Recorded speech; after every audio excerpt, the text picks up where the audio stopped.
शांति शांति शांति। आदित्यचंद्रा कुजसौम्य जीवा शुक्रार्कपुत्रामपि राहुकेतु एते ग्रहाणां सकलार्थसिद्धिं कुर्वन्तु काले स्थिरभोगनित्या। श्रीमात्रे नमः। श्रीगुरुभ्यो नमः। सर्वेभ्यो मित्रेभ्यो नमो नमः। వేద సంస్కృతి పరిషత్ హైదరాబాద్ వారి సాప్తాహిక అంతర్జాల భానువాసర ఉపన్యాస ధారా కార్యక్రమం జ్యోతిర్వాణికి విచ్చేస్తున్న జ్యోతిషాభిమానులకి, జ్యోతిష విద్యార్థులకి, జ్యోతిష ఆచార్యులకి సాదర స్వాగతం. ప్రతి వారం మనం జ్యోతిర్వాణి అనే కార్యక్రమంతో జ్యోతిషంకు సంబంధించినటువంటి విషయాలని, నిత్య జీవనానికి సంబంధించిన విషయాలని అనుసంధానించుకొని అవి మన జీవితాల్లో మనం ఎలా వాడుకుంటే బాగుంటుంది అనే విషయం ముఖ్యంగా మాట్లాడుకునేందుకు ఈ సత్సంగాన్ని, జ్యోతిష సత్సంగాన్ని జరుపుకుంటూ వస్తున్నాం.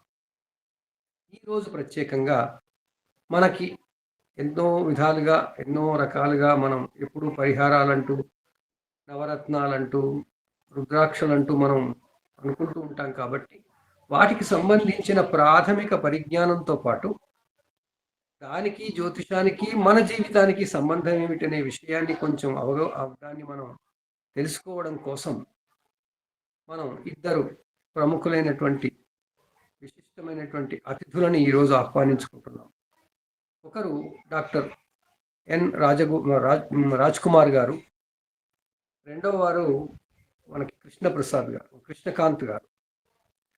వీరిద్దరూ మనకి ఎన్నో విషయాల్లో ఎప్పుడు మనకి జ్యోతిర్వాణిలో తమ యోగదానం చేస్తూనే ఉన్నారు. మనకి ఈ మధ్య జరిగిన జ్యోతిర్వాణి ప్రత్యక్ష సదస్సు ఏదైతే జరిగిందో ఆ సదస్సులో వచ్చిన వారందరికీ కూడా రెండు రుద్రాక్ష ఫలాలని తాను స్వయంగా తెప్పించి ఇచ్చారు మనకి కృష్ణకాంత్ గారు. వారు ఈరోజు మనకి రెండవ భాగంలో రుద్రాక్షల గురించి వివరిస్తారు. మొదటి భాగంలో నవరత్నాల మీద సుమారు దశాబ్దన్నర క్రితమే పిహెచ్డి చేసినటువంటి రాజ్ కుమార్ గారు ఉన్నారు.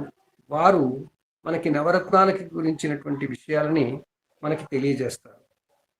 ఇది రెండు విశిష్ట అతిథుల ఉపన్యాస ధారతో ఈ కార్యక్రమం ఉంటుంది. దీంట్లో రత్నాల గురించి రాజకుమార్ గారు చెప్పిన తర్వాత దాదాపు ఒక 10 నిమిషాలు మళ్ళీ మనం ఇష్టాగోష్ఠిగా కూడా వారి ఏమైనా సందేహాలు ఉంటే వాటికి సమాధానం చెప్తారు. అలాగే కృష్ణకాంత్ గారు కూడా చివరిలో తన ప్రసంగం చివరిలో, తన జ్యోతిర్వాణి చివరిలో వాటిని సందేహాలు ఏమైనా ఉంటే తీరుస్తారు. ఆ తర్వాత మనకి గురువు గారు కమలాకర్ శర్మ గారి ముగింపు జ్యోతిర్వాణి ఉంటుంది. మనం సాధారణంగా ఇప్పుడు మొదలు పెట్టుకుని 9:50లోగా పూర్తి చేసుకుంటే ఈ రెండు కార్యక్రమాలు 9:50 నుంచి గురువు గారు చెప్తుంటారు. అందువల్ల మొదటి భాగంలో ఇది తమ విశిష్ట జ్యోతిర్వాణిని పలకవలసిందిగా, అందించవలసిందిగా డాక్టర్ రాజకుమార్ గారిని సాదరంగా ఆహ్వానిస్తున్నాను. నమస్కారం సార్, రండి. నమస్కారం అండి. అందరికీ, ఆన్లైన్లో ఉన్నటువంటి జ్యోతిష విద్యార్థులకి, గురువు గారికి, సోమనాథ్ శాస్త్రి గారికి ఇలాంటి కార్యక్రమాలు నిత్యము కంటిన్యూగా జరుగుతూ ఉండాలని మనస్ఫూర్తిగా కోరుకుంటున్నాను. ఈరోజు రత్న శాస్త్రానికి, జ్యోతిష్యానికి అనుబంధం ఏ విధంగా ఉంటుంది, నేను జ్యోతిష రత్న చికిత్స అనే అంశం మీద తెలుగు యూనివర్సిటీలో పిహెచ్డి కంప్లీట్ అయింది. దానికి కమలాకర్ శర్మ గారు అండ్ సివిబి సుబ్రహ్మణ్యం గారు నాకు సహాయ సహకారాలు అందించారు. వాళ్ళకి ఎప్పుడూ నేను రుణపడి ఉంటాను. ఈరోజు కార్యక్రమంలో ఉన్నటువంటి విశేషాలకి రత్నశాస్త్రానికి మూడు విభాగాలుగా చెప్పుకోవడం జరుగుతుంది. ఒకటి రత్నాల యొక్క మౌలిక అంశాలు, ఒకటి. రెండోది రత్నాలు, వివిధ గ్రంథాల్లో రత్నాల గురించి విశేషాలు. మూడోది ఆధునిక కాలంలో రత్నాలని ఏ విధంగా వినియోగించారు. ఈ మూడు అంశాల మీద మనం ఈరోజు కార్యక్రమం బిగిన్ చేసుకుందాం. మనకి రత్నాలు వచ్చేసి మనిషి పుట్టక ముందు నుంచే ఈ భూమి మీద పుట్టాయని చెప్పి సైన్స్ చెప్తూ ఉంది. ఆస్ట్రేలియాలో మట్టి తవ్వకాల్లో వాళ్ళకి ఒక డైమండ్ దొరికింది చాలా సంవత్సరాల క్రితం. ఆ డైమండ్ని పరిశీలించినట్లయితే 425 కోట్ల సంవత్సరాల క్రితంది అని చెప్పి నిర్ధారణ చేశారు. ఈ భూమి యొక్క పుట్టుక 450 కోట్ల సంవత్సరాలదని అంచనా. అది ఇంకా క్లారిటీగా తెలియదు, అంచనా మాత్రం. అంటే మనిషి పుట్టక ముందు నుంచే రత్నము మన భూమి మీద ఉన్నది అని చెప్పి మనం నిర్ధారణ కూడా సైన్స్ ప్రకారం అయింది. రత్నం అనేటటువంటిది ప్రకృతి ప్రసాదితమైనటువంటిది. ప్రకృతి ప్రసాదించిన వాటికే ఒక క్రమానుగత పుట్టుక, రూపాంతరం, జీవం, నాశనం లాంటి దైవిక లక్షణాలు ఉంటాయి. వీటినే సృష్టి, స్థితి, లయలుగా చెప్పుకుంటూ ఉంటాం. మానవులు సృష్టించినటువంటి వాటికి 3 స్థితులు ఉన్న వాటిలో ఉండే శక్తి దైవిక సంబంధమైంది కాదు అని చెప్పాలి. మానవ సంబంధానికి దైవిక సంబంధానికి ముఖ్యమైనటువంటి తేడాలు ఉన్నాయి. మానవ సంబంధమైనవి మనిషి సృష్టించగలడు, కానీ దైవిక సంబంధమైనవి మనిషి సృష్టించలేడు. ఉదాహరణకు పంచభూతాలు. దేవుడి సృష్టిలో గాలి, నీరు, అగ్ని, ఆకాశం, భూమి వీటికి మనిషి సృష్టించలేడు. అంటే ఫ్యాన్ గాలి, మేధో మదనం ద్వారా వచ్చే వర్షం, అగ్గిపెట్టె వెలిగించటం ద్వారా వచ్చే మంట, ఇవన్నీ సృష్టికి ప్రతి సృష్టి చేయటం తప్ప అది సృష్టి కాదు. అంటే ఇక్కడ అర్థం చేసుకోవాల్సింది ఏంటంటే న్యాచురల్గా దొరికేటటువంటి రత్నాలని మాత్రమే ఉపయోగించాలి అనేటటువంటి అర్థంలో ఈ అంశం చెప్పుకోవడం జరుగుతుంది. సైన్స్ రత్నాల్లో ఉత్తమమైన గుణాలు ఉన్నటువంటి వాటిని గుర్తించింది. రత్నం ఆరోగ్యపరంగా మేలు చేస్తుందని మెడికల్ సైన్స్ చెప్తుంది. ఎందుకంటే రత్నం కాస్మిక్ ఎనర్జీని గ్రహించి మనిషికి అందిస్తూ ఉంటుంది. కలర్ థెరపీగా పనిచేసి రోగ నిరోధక శక్తిగా మారుతుంది. రత్నాన్ని మందుల తయారీలో కూడా పరిమితంగా వాడుతూ ఉంటారు. జాతి రత్నాలు మాత్రమే సహజ సిద్ధమైనటువంటి ఉత్తమ లక్షణాలు కలిగి ఉన్నాయి. సహజమైన వాటిల్లో జీవత్వం ఉంటుంది. జీవత్వం లేని రత్నాలు ఏ విధంగానూ మనిషికి ప్రయోజనకరంగా కలిగించవు. రత్నాలను అలంకరించుకోవటం అనాదిగా వస్తున్నదే. మహారాజులు, మహారాణులు 7 వారాల నగలు, రత్నాభరణాలు ధరించేవారు. పురాణ పురుషులు కూడా రత్నాభరణాలకు సంబంధించినటువంటి వేద గ్రంథాల్లో, పురాణాల్లో మనం చూస్తూనే ఉంటాం. ఋగ్వేద ఆరంభంలో కూడా యజ్ఞానికి పురోహితుడు, యజమాని, దివ్యజ్ఞుడు, ఆహుతులు, ఇక్కడ అగ్ని ద్వారా రత్నాలు పుట్టాయి అనటానికి సైన్స్ పరంగా మనకి ఆధారం ఉంది. వాల్కనో అంటే అగ్నిపర్వతం ద్వారానే మనకి రత్నాలు ఏర్పడతాయని చెప్పి చెప్పబడుతుంది. మనకి అన్ని పురాణాల్లోనూ అగ్ని ద్వారానే రత్నాలు పుట్టాయని చెప్పి ప్రామాణికమైనటువంటి విషయాలు మనకి తెలుస్తూ ఉన్నాయి. నెక్స్ట్, రత్నధారణ వల్ల రత్నాలు మనుల్లో నుండి బయటపడే కాంతి కిరణాల తరంగాలు గ్రహాలు వెలువరించే తరంగాలను తటస్థీకరించి న్యూట్రలైజ్ చేసి ఒక కవచం వలె ఏర్పడి చెడు ఫలితాలను తగ్గిస్తూ ఉంటుంది. కొన్ని వేల సంవత్సరాల నుండి భారతీయులు విశేష ప్రతిభ కనబరిచారు. వీరు తమ ప్రతిభా పాఠవాలతో రత్నధారణ, వర్ణ చికిత్స అంటే కలర్ థెరపీ వంటి ప్రక్రియలు తెలియజేశారు. ఈ లోకమంతా కాంతి వల్ల ప్రభావితం చెందుతుంది. అందువలనే రోగ తీవ్రత, నేరకాంక్ష రాత్రి సమయాల్లో అధికంగా ఉంటుంది, పగలు తక్కువగా ఉంటుంది. ఈ ప్రభావితం చేసే గుణం గ్రహాలకు, నక్షత్రాలకు ఉంది. ప్రతి గ్రహానికి, నక్షత్రానికి ఒక్కొక్క రంగు చెప్పబడింది. సౌర కుటుంబంలో గ్రహాలు ప్రధానంగా సూర్యుడి నుంచి వచ్చే కాంతి లభిస్తుందని తెలిసిందే. అంటే సూర్యుడు ప్రధాన గ్రహం అవుతుంది. ఈ సూర్యుని నుంచి ఆదిత్య హృదయంలో మనకి చాలా విషయాలు చెప్పబడ్డాయి. ఆకుపచ్చ రంగుకు రోగములను తొలగించే శక్తి ఉందని సూర్య నమస్కారాలు చెప్పబడింది. సప్తి అంటే అనేక అర్థాలు ఉన్నాయి. అందులో ఒకటి 7 కిరణములు కలవాడు అని అర్థం. సుషుమ్న, సురాధన, ఉద్వానుసు, సంయద్వసు, విశ్వకర్మ, ఉదావసు, అశ్వరాట్, హరికేశ. ఈ రకంగా 7 రంగులకి, 7 కిరణాలకి వివిధ రకాలైనటువంటి ఫలితాలు కూడా చెప్పబడ్డాయి. ఇంకొక అర్థంలో శక్తి. సూర్యకాంతిలో 7 రంగులు ఉన్నాయి. అవి ఉదాహరణకు నీలం, ఆకుపచ్చ, పసుపు, నారింజ, గులాబీ, ఎరుపు రంగులు. వీటిని సప్తస్వాలు అంటారు. ఈ రంగులు మానవుని విశేషంగా ప్రభావితం చేస్తూ ఉంటాయి. ఆయా గ్రహాలకు చెప్పబడిన రత్నాల వల్ల గ్రహాలు ప్రసరించే కాంతి ఈ రత్నాల నుండి ప్రసరించి శరీరానికి తాకి అవసరమైన ఫలితాన్ని, ప్రయోజనాలని చేకూరుస్తూ ఉంటాయి. అంటే ఈ రత్నం ఒక వడపోత సాధనంగా పనిచేస్తూ ఉంటుంది. ఒక గ్రహం నుండి ఏర్పడే కాంతి కిరణాలు, కాంతి తరంగాలు చెడు ఫలితాలను ఇస్తున్నప్పుడు రత్నధారణ వల్ల ఈ కాంతి రత్నంలో నుండి వచ్చేటటువంటి తటస్థీకరింపబడి చేసి చెడు ఫలితాలు విశేషంగా తగ్గిస్తుంది. తద్వారా శరీరం రక్షణ పొందుతుంది. మనం చాలా ఉదాహరణలు మనం వీటిల్లో చూసుకోవచ్చు. గ్రహాల ప్రతికూల ఫలితాల వల్ల కలిగే వ్యతిరేక అనారోగ్య ఫలితాలను అనుకూల ఆరోగ్యకరమైన దోషం లేని రత్నాలను ధరించటం ద్వారా నయం చేసుకోవచ్చు. శరీరం ద్వారా గ్రహించలేని కిరణ సముదాయానికి వారి వారి దశానుసారంగా రత్నాలు ధరించటం ఆరోగ్యకరం. 16/12/1993 ఆంధ్రభూమి వారపత్రికలో ఆరోగ్యం కోసం వైద్య రత్నాలు అనేటటువంటి ఒక శీర్షిక స్టెల్లార్ హీలింగ్ అంటారు దీన్ని. ఇది ఏంటంటే ఏ అనారోగ్యానికి సంబంధించిన రత్నం ఉంటుందో ఆ రత్నాన్ని ఒక ఔన్స్ ఆల్కహాల్లో ఉంచుతారు. అది ఉంచి ఆ థెరపీ, ఆ వ్యాధి నిర్ధారించే విధానాన్ని డౌజింగ్ అంటారు. నొప్పి ఉన్న ప్రాంతంలో రత్నాలను బ్యాండెడ్ సహాయంతో అతికిచ్చి 12 గంటల తర్వాత కోణాలను మారుస్తూ ఉంటారు. ఇది ఒక ప్రక్రియ. ఇంకో ప్రక్రియలో ఆ రత్నాన్ని నీళ్ళల్లో వేసి ఆ గాజు గ్లాసును తీసుకొని సూర్యరశ్మిలో 12 గంటల వరకు ఉంచుతారు. 12 గంటల వరకు ఉంచి ఆ వాటర్ని స్వీకరిస్తారు. ఇది జమ్ థెరపీ అంటారు.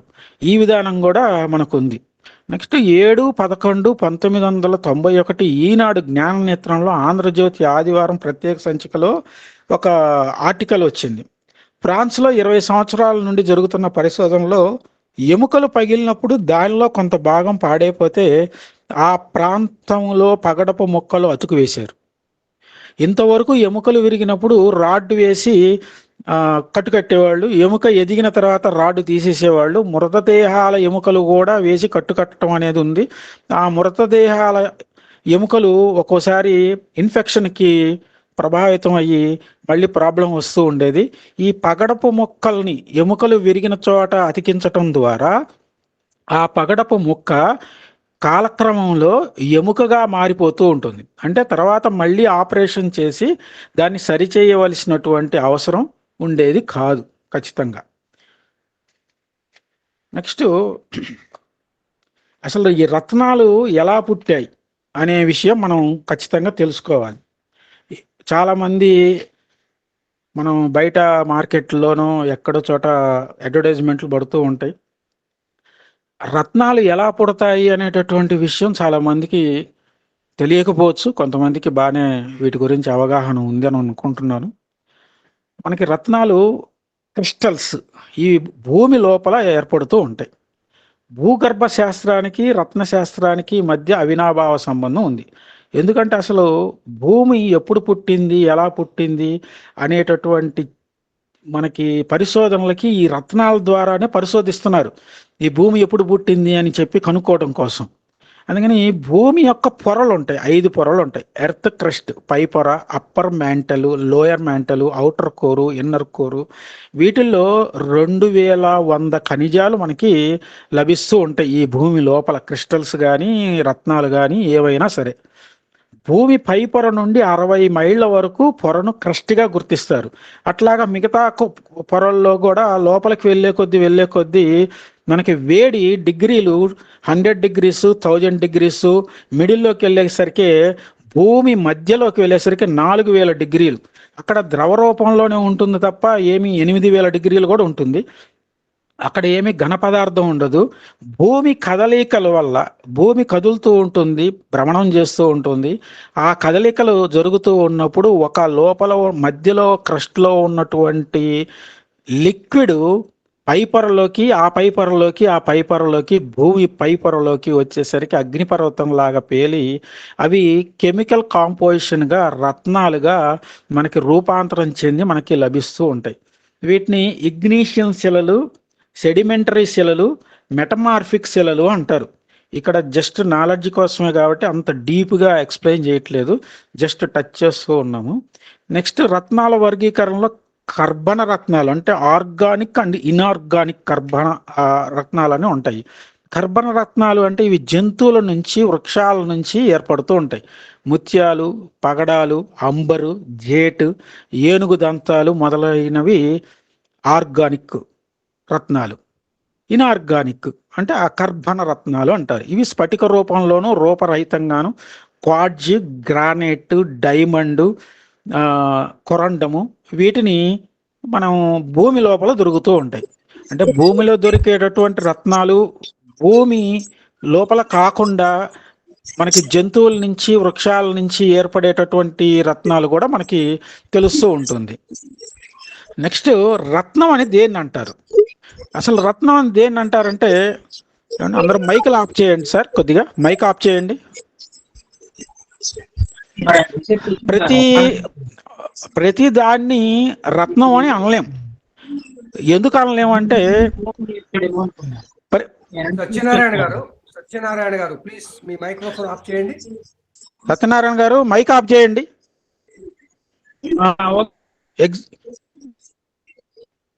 వీడియో కూడా ఆఫ్ చేయండి.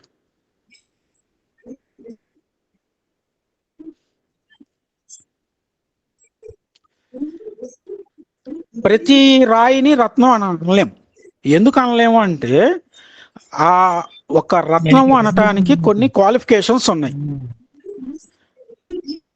అందం, మన్నిక, అరుదుగా లభించటం, విలువైనది. అంటే ఇక్కడ అందం పారదర్శకంగా ఉండాలి, కాంతివంతంగా ఉండాలి, వెలుగులు చిమ్ముతున్నట్టుగా ఉండాలి. నెక్స్ట్ మన్నిక అంటే వీటికి ఉండే కఠినత్వం ఈ త్వరగా అరుగుదలగా చూపకూడదు. అందువల్ల వీటిని పూర్వీకుల నుంచి వంశపారంపర్యంగా వాడుతూ ఉంటారు. అరుదుగా లభించే అంటే ఒక క్యారెట్ వజ్రం సాధించాలంటే 250 మెట్రిక్ టన్నుల ఇసుక, రాళ్ళు, రప్పలు గాలించి గ్రాములో 5వ వంతు వజ్రం కోసం 25 కోట్ల గ్రాముల మట్టిని గాలించాలన్నమాట. అంటే ఎంతో శ్రమతో కూడుకున్నటువంటివి రత్నాలను కనుక మనము సాధించాలి అంటే, ఒక బంగారాన్ని సాధించాలన్నా, ఒక గ్రామ్ బంగారం వెతకాలి అంటే మనం ఇప్పుడు 15,000 16,000 రూపాయలు ఉంది ఒక గ్రాము. కానీ మనం నిజంగా ఆ బంగారం తీసేటటువంటి గనికి కనుక వెళ్ళినట్లయితే 15,000 రూపాయలు చాలా తక్కువగా అనిపిస్తూ ఉంటుంది. అట్లానే డైమండ్స్ని ఆఫ్రికాలో మనకి డైమండ్స్ ఎక్కువగా వస్తూ ఉంటాయి. ఆ డైమండ్స్ తీసేటటువంటి చోట చాలా అధ్వానమైనటువంటి స్థితిలో వాళ్ళు కూలీలు, వర్కర్స్ పనిచేస్తూ ఉంటారు. వాళ్ళకి లభించేది చాలా తునవ ప్రణవ ఆహారం కోసం మాత్రమే ఉంటుంది. ఈ రత్నాలన్నిటినీ కూడా ప్రతిదీ ఒక స్టోన్ ఉంది కదా, ప్రతిదీ కూడా ఇంకా రత్నమే అయిపోదు. ఆ రత్నానికి సంబంధించినటువంటివి ఈ 4 C's అంటారు. అందం, మన్నిక అండ్ అరుదుగా లభించటం, విలువైనటువంటిది, వాల్యుబుల్ కూడా ఉండాలి. రత్నం కనుక అరుదుగా లభించకుండా తక్కువలో దొరికింది అనుకోండి, అది విలువైంది కాదు, రత్నం కూడా కాదు అని చెప్తారు. ఇక్కడ రత్నాన్ని పరీక్షించేటటువంటి విధానాలు చాలా విధానాలు ఉన్నాయి. రత్నాన్ని ఫిజికల్ అబ్జర్వేషన్లో, ఇన్స్ట్రుమెంటల్లో వాటిల్లో కూడా పరీక్షిస్తూ ఉంటారు.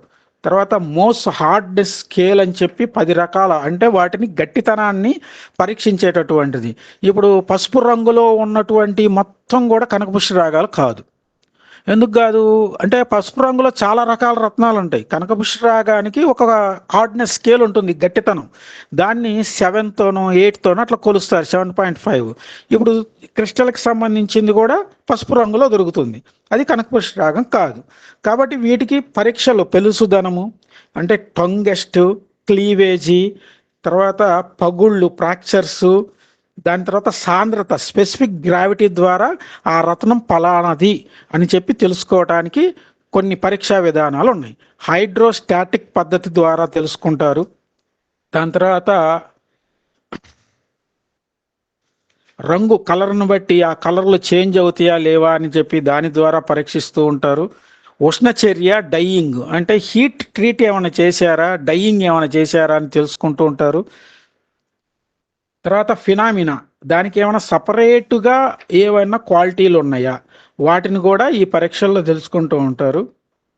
రత్న పరీక్షకి ఐ గ్లాస్, ఐ లూప్ ఉంటుంది, మైక్రోస్కోప్ ఉంటుంది, పోలరోస్కోప్ ఉంటుంది, డైక్రోస్కోప్ ఉంటుంది, రిఫ్రాక్ట్రోమీటర్, ఇండెక్స్ ఉంటుంది, స్పెక్ట్రోస్కోప్ ఉంటుంది, అండ్ ఇమ్మర్షన్ స్కోప్ ఉంటుంది, స్పెసిఫిక్ గ్రావిటీ ఉంటుంది.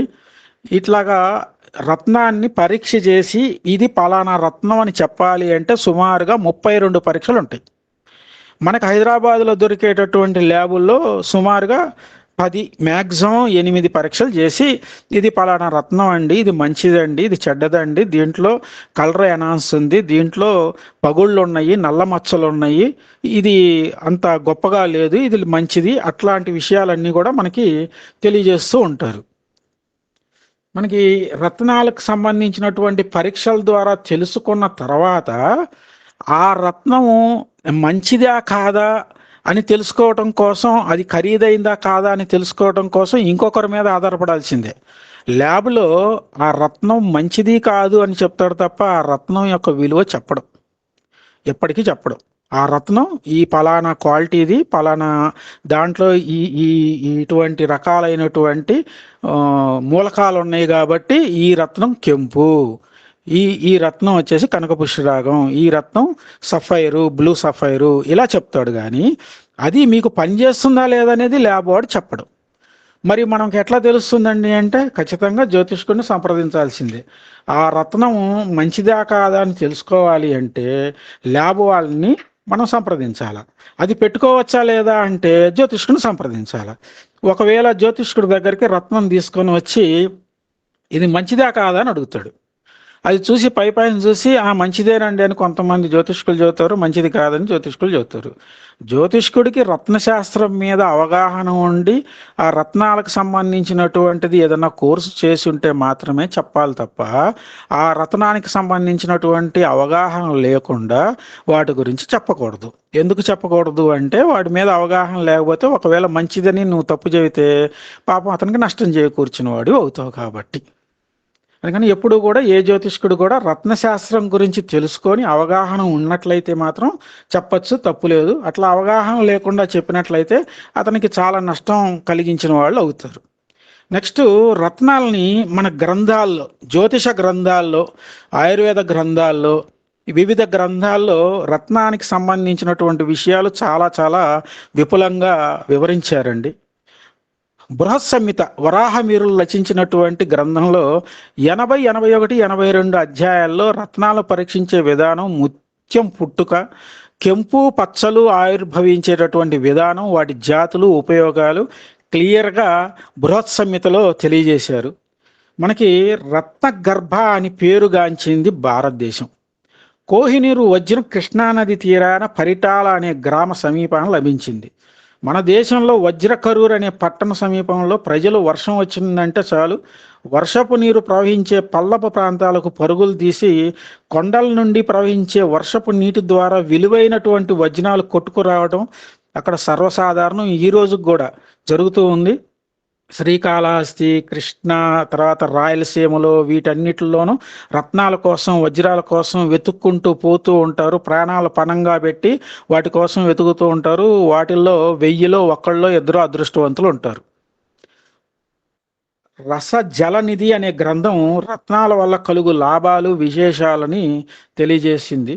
వేదాల్లో రత్నాల గురించి చెప్పబడింది. కశ్యప స్మృతి, భరద్వాజ స్మృతి మొదలగు స్మృతుల్లోనూ, రామాయణ, మహాభారత, భాగవతాల్లోనూ, గరుడ పురాణం, స్కంద పురాణం, అష్టాదశ పురాణాల్లోనూ రత్నాల గురించి వివరణ చాలా ఉంది. రత్న పరీక్ష అనే గ్రంథం బుద్ధభట్టు అనే మహానుభావుడు రత్నాల గురించి చాలా కాలం క్రితమే వివరించాడు.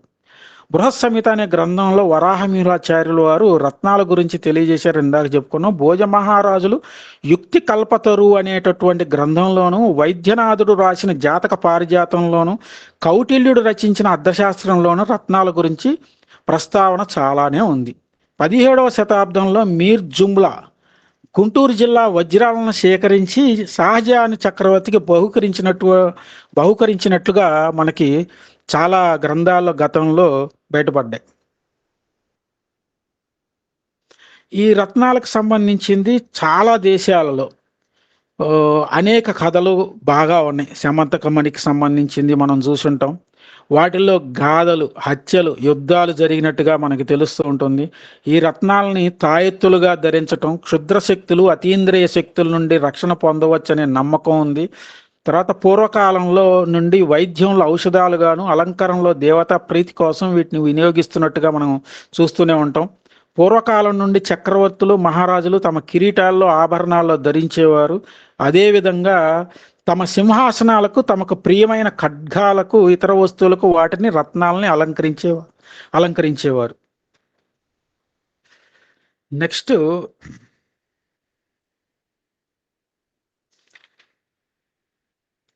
ముహూర్త దీపిక, ప్రదీపిక అనేటువంటి జ్యోతిష్ శాస్త్రంలో ఒక నిమిషం.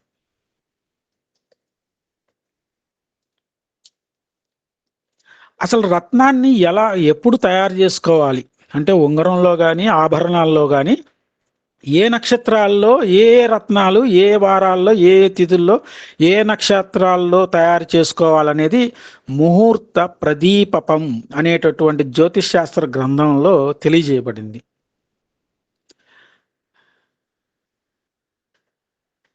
నెక్స్ట్ నారద పురాణంలో అన్నదానం చేసినట్లయితే విష్ణులోకము, తిలాదానం చేసినట్లయితే శివలోకము, రత్నదానం చే బ్రహ్మలోకము, గోహిరణ్య దానం చే ఇంద్రలోకము, స్వర్ణ వస్త్రాది దానం చే గాంధర్వలోకము, కన్యాదానం చే కీర్తి, విద్యాదానం చే ముక్తిప్రదమగు జ్ఞానం కలుగుతుందని నారద పురాణంలో ఇచ్చాడు. ఇక రత్నదానం చేసినట్లయితే బ్రహ్మలోకం యొక్క ప్రాప్తి కలుగుతుంది అని చెప్పి నారద పురాణంలో విశదీకరించారు.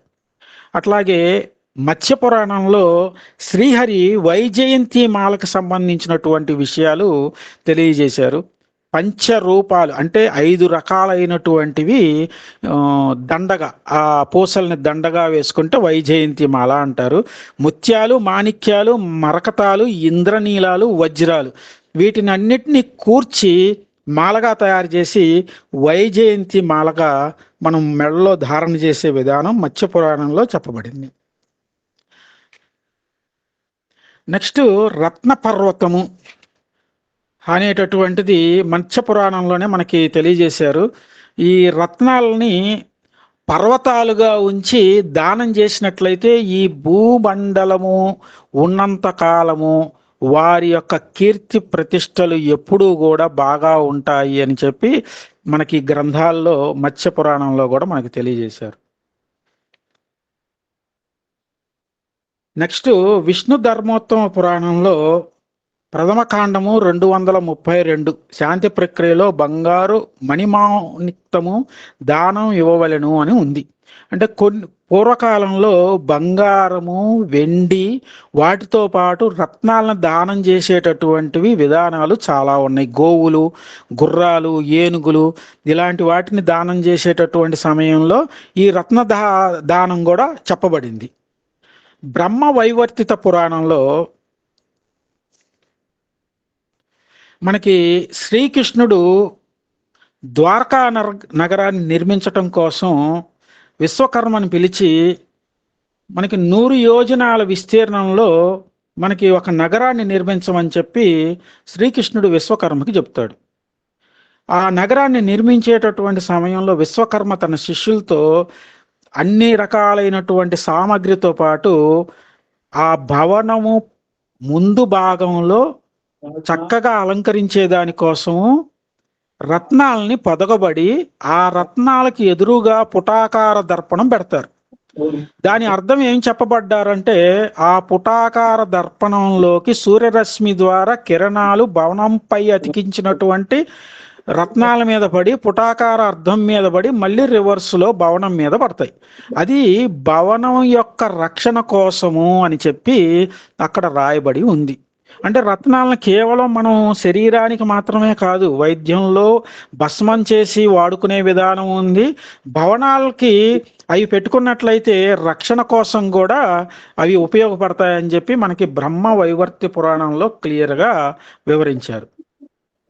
3,00,000 రత్నాలు, 5,00,000 మణులు, 4,00,000 వజ్రాలు, 5,00,000 ముత్యాలు, 2,00,000 మాణిక్యాలు, ముల్లోకములందు లభించినటువంటి వస్త్ర దుర్గా ఇచ్చిన హారము, చేతికి ఉన్న రత్నపు ఉంగరము, 10 కోట్ల బంగారు, ఇవన్నీ గురువు గారికి దక్షిణగా ఇచ్చాడు. ఎవరు? శ్రీకృష్ణుడు. అమూల్య రత్నాలతో నిర్మించబడ్డ స్త్రీలు, అన్ని అవయవాలు ధరించే ఆభరణాలు, శ్రేష్టమైనటువంటి వస్త్రాలన్నీ గురువు పత్ని గారికి ఇచ్చాడు. ముని ఇవన్నీ తన పుత్రునికి ఇచ్చి భార్యతో కూడిన మంచి రత్నంతో చేసిన రథమెక్కి ఉత్తమమైన గోలోకానికి వెళ్ళాడు. ఆ అద్భుతాన్ని హరిని చూసి ఆనందంతో తన ఇంటికి వెళ్ళాడు. ఓ నారద, ఇట్లా బ్రాహ్మణ్య దేవుని చరిత్ర విన్నావు. ఈ మహాపుణ్యకార్య స్తోత్రాన్ని భక్తితో చదివి వారికి శ్రీకృష్ణుడి యందు నిశ్చలమైనటువంటి భక్తి ఉంటుంది అని చెప్పారు. అదేవిధంగా శ్రీకృష్ణుడి శయ్య మందిరాన్ని తయారు చేసినప్పుడు ఆ మందిరం లోపల స్ఫటికాలు, మొత్తం క్రిస్టల్స్ అంటాము, స్ఫటికం అంటాము, ఆ స్ఫటికాలను అలంకరణ చేశారు. స్ఫటికం వచ్చేసి శుక్రుడికి సంబంధించింది. శుక్రుడు ప్రేమకారకుడు. భార్యాభర్తలు ఎప్పుడూ కూడా ప్రేమపూర్వకంగా ఉండాలన్న భావనతో ఆ రోజే మనకి ద్వాపర యుగంలోనే స్ఫటికాన్ని శ్రీకృష్ణుడి శయ్య మందిరంలో అలంకరించటం జరిగింది. ఇది స్ఫటికం అనేది ఉపరత్నంగా వస్తూ ఉంటుంది. స్ఫటికము శివుడికి స్వరూపము. అది సిలికా ద్వారా తయారవుతూ ఉంటుంది.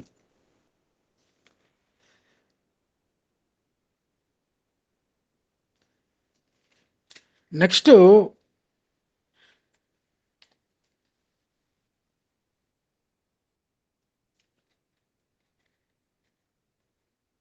మనకి ఈ రత్నాలకు సంబంధించినటువంటి దాంట్లో జమ్ థెరపీ అని చెప్పి మనకి బాగా విరివిగా అందుబాటులో ఉందండి. ఈ మధ్య కాలంలో చాలా మందిని మనం ఇంటర్నెట్లో వాటిల్లో చూసినట్లయితే మనకు కనబడుతూ ఉంటుంది. జమ్ వాటర్ని 2006లో మైకెల్ జింజర్, జోయాచిమ్ గ్లోబెల్ అనేటటువంటి వారు పరిచయం చేశారు. జమ్ వాటర్ని హీలింగ్ థెరపీగా అనేక రకాల పద్ధతిలో ప్రత్యేకమైన పరిమాణంలో ఈ జమ్ వాటర్ని ఉపయోగిస్తూ ఉన్నారు. క్రిస్టల్ మరియు రత్నాలను శరీరంపై ధరించటం వల్ల కలిగే ప్రభావం కన్నా జమ్ స్టోన్ క్రిస్టల్ను నీటి మధ్యమంగా సేవించటం వల్ల కలిగే ప్రభావాలు ఎన్నో రెట్లు ఎక్కువ అని వాళ్ళు సైన్స్ పరంగా నిరూపించారు. దానికి సంబంధించి జమ్ వాటర్ అని చెప్పి మీరు గూగుల్లో వాటిలో సెర్చ్ చేస్తే ఆ బుక్కులు దొరుకుతాయండి. అది అమెజాన్లోనూ వాటిలో దొరుకుతాయి. అవి తెప్పించుకోవచ్చు. చాలా అద్భుతంగా ఉంది ఆ బుక్. రత్నాలు, క్రిస్టల్స్ స్వచ్ఛమైన నీటిలో ఉంచినప్పుడు ఆ క్రిస్టల్స్లో ఉన్న సమాచారం వాటర్కి ప్రసరింపబడుతుంది. ఈ జమ్ వాటర్ని అంతర్గతంగా కానీ బాహ్యంగా కానీ అప్లై చేసినప్పుడు కలిగే ప్రభావం మరియు ఫలితాలు శరీరంపై క్రిస్టల్ ధరించడం కన్నా కూడా ఎక్కువ ప్రభావం ఉంటుందని చెప్పి వీళ్ళు కనిపెట్టారు. అంటే మనకి అమిథెస్ట్ ఉందండి, ఆరోగ్యానికి సంబంధించినటువంటిది. జనరల్గా కోర్టు సమస్యలు కానీ లేకపోతే అనారోగ్యానికి సంబంధించిన సమస్యలు ఉన్నట్లయితే అమిథెస్ట్ వాడమని చెప్తూ ఉంటాం. ఆ అమిథెస్ట్ వాడటం కన్నా కూడా కొద్ది పరిమాణంలో నీళ్లు తీసుకొని ఈ అమిథెస్ట్ స్టోన్ని వేసి మనకి ఎక్కడ పెట్టాలి అంటే సూర్యరశ్మిలో పెట్టాలి. పెట్టి ఒక 24 గంటలు కనీసం 2 పగళ్ళు గనక ఉంచి సూర్యరశ్మికి ఆ వాటర్ని తీసుకున్నట్లయితే అనారోగ్యాలు, అది ఒకరోజు తీసుకుంటే తగ్గదండి. కంటిన్యూ మనం మెడిసిన్ ఎట్లా అయితే వాడుతూ ఉంటామో ప్రతిరోజు కూడా అది ఒక తీర్థం లాగా, మెడిసిన్ లాగా తీసుకుంటూ ఉన్నట్లయితే రోగ నిరోధక శక్తి పెరిగి అనారోగ్యానికి వేసుకునేటటువంటి టాబ్లెట్ల యొక్క పరిమాణం తగ్గించవచ్చు అని చెప్పి ఈయన నిరూపించాడు. నెక్స్ట్, ఈ రత్నాలు మనకి న్యూట్రలైజ్ చేస్తాయి. ఎట్లాగా? మన శరీరంలో ఉన్నటువంటి మూలకాలకు సంబంధించి ఏవైతే ఏ గ్రహానికి సంబంధించిన ధాతువులు తక్కువగా ఉంటాయో ఆ గ్రహానికి సంబంధించినటువంటి స్టోన్ రత్నాన్ని ధరించినట్లయితే పైన కాస్మిక్ ఎనర్జీ ఆకాశంలో నుంచి తీసుకొని ఆ ధాతువుని, సరిలేనటువంటి ధాతువుని శరీరానికి ఇచ్చేటటువంటి ప్రక్రియ ఈ రత్నంలో ఉంది. అలాగనే న్యూట్రలైజ్ అంటే చెడుకు సంబంధించినటువంటి దాన్ని కూడా న్యూట్రలైజ్ చేస్తుంది, మనకేమి హాని జరగకుండా ఉండటానికి. దానికి ఆర్క్ ఆఫ్ కోవినెంట్ అని చెప్పి మనకి బైబిల్లో ఒక కథ ఉంది. ఇది పురాతన జ్యూయిష్ కాలం నుంచి నేటి కంప్యూటర్ వల్ల సమాచారాన్ని చేరవేసేదనమాట. జ్యూయిష్ మత పెద్దలు ఈ ఆర్క్ పైభాగం నుండి భగవంతునితో సంభాషించేవారని చెప్పి దీనికి చాలా విశేషమైనటువంటి వాళ్ళకి విలువ ఇచ్చారు. దీని కొరకు వారు ప్రత్యేకమైన వస్త్రధారణ ధరించేవారు. ఈ వస్త్రంతో అత్యంత విలువైనటువంటి రత్నాలు, క్రిస్టల్స్ పొదగబడి ఉండేవి. ఈ ఆర్క్ కోవినెంట్ ఎంతో విలువైన సమాచారం దాగి ఉంది. నేటి ఆధునిక కంప్యూటర్తో తీసిపోని ఎంతో విలువైన మెమరీ దాగి ఉంది. ఈ విలువైన సమాచారాన్ని బయటకు లేదా అదృశ్య శక్తితో సంభాషించుటకు ప్రత్యేకమైన వస్త్రంలో దాగి ఉన్నది.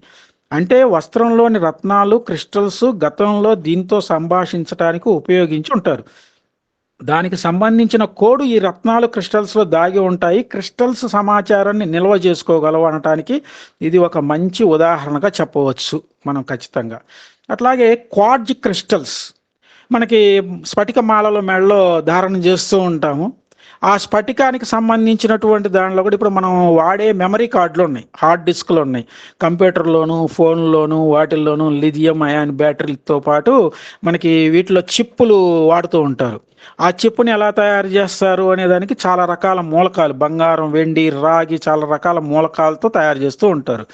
ఇది 2009 సంవత్సరంలో హిటాచీ కంపెనీ వాడు ఒక సంచలనమైనటువంటి సమాచారాన్ని మనకు ప్రజలకు తెలియజేశాడు. అది ఏంటంటే 2 సెంటీమీటర్లు ఇంటూ 2 సెంటీమీటర్ల సైజు కలిగినటువంటి 2 మిల్లీమీటర్ల మందం కలిగినటువంటి క్వార్ట్జ్ అంటే క్రిస్టల్ని 4 లేయర్ల సమాచారం అందించే డాట్స్ ఉంటాయి అన్నమాట.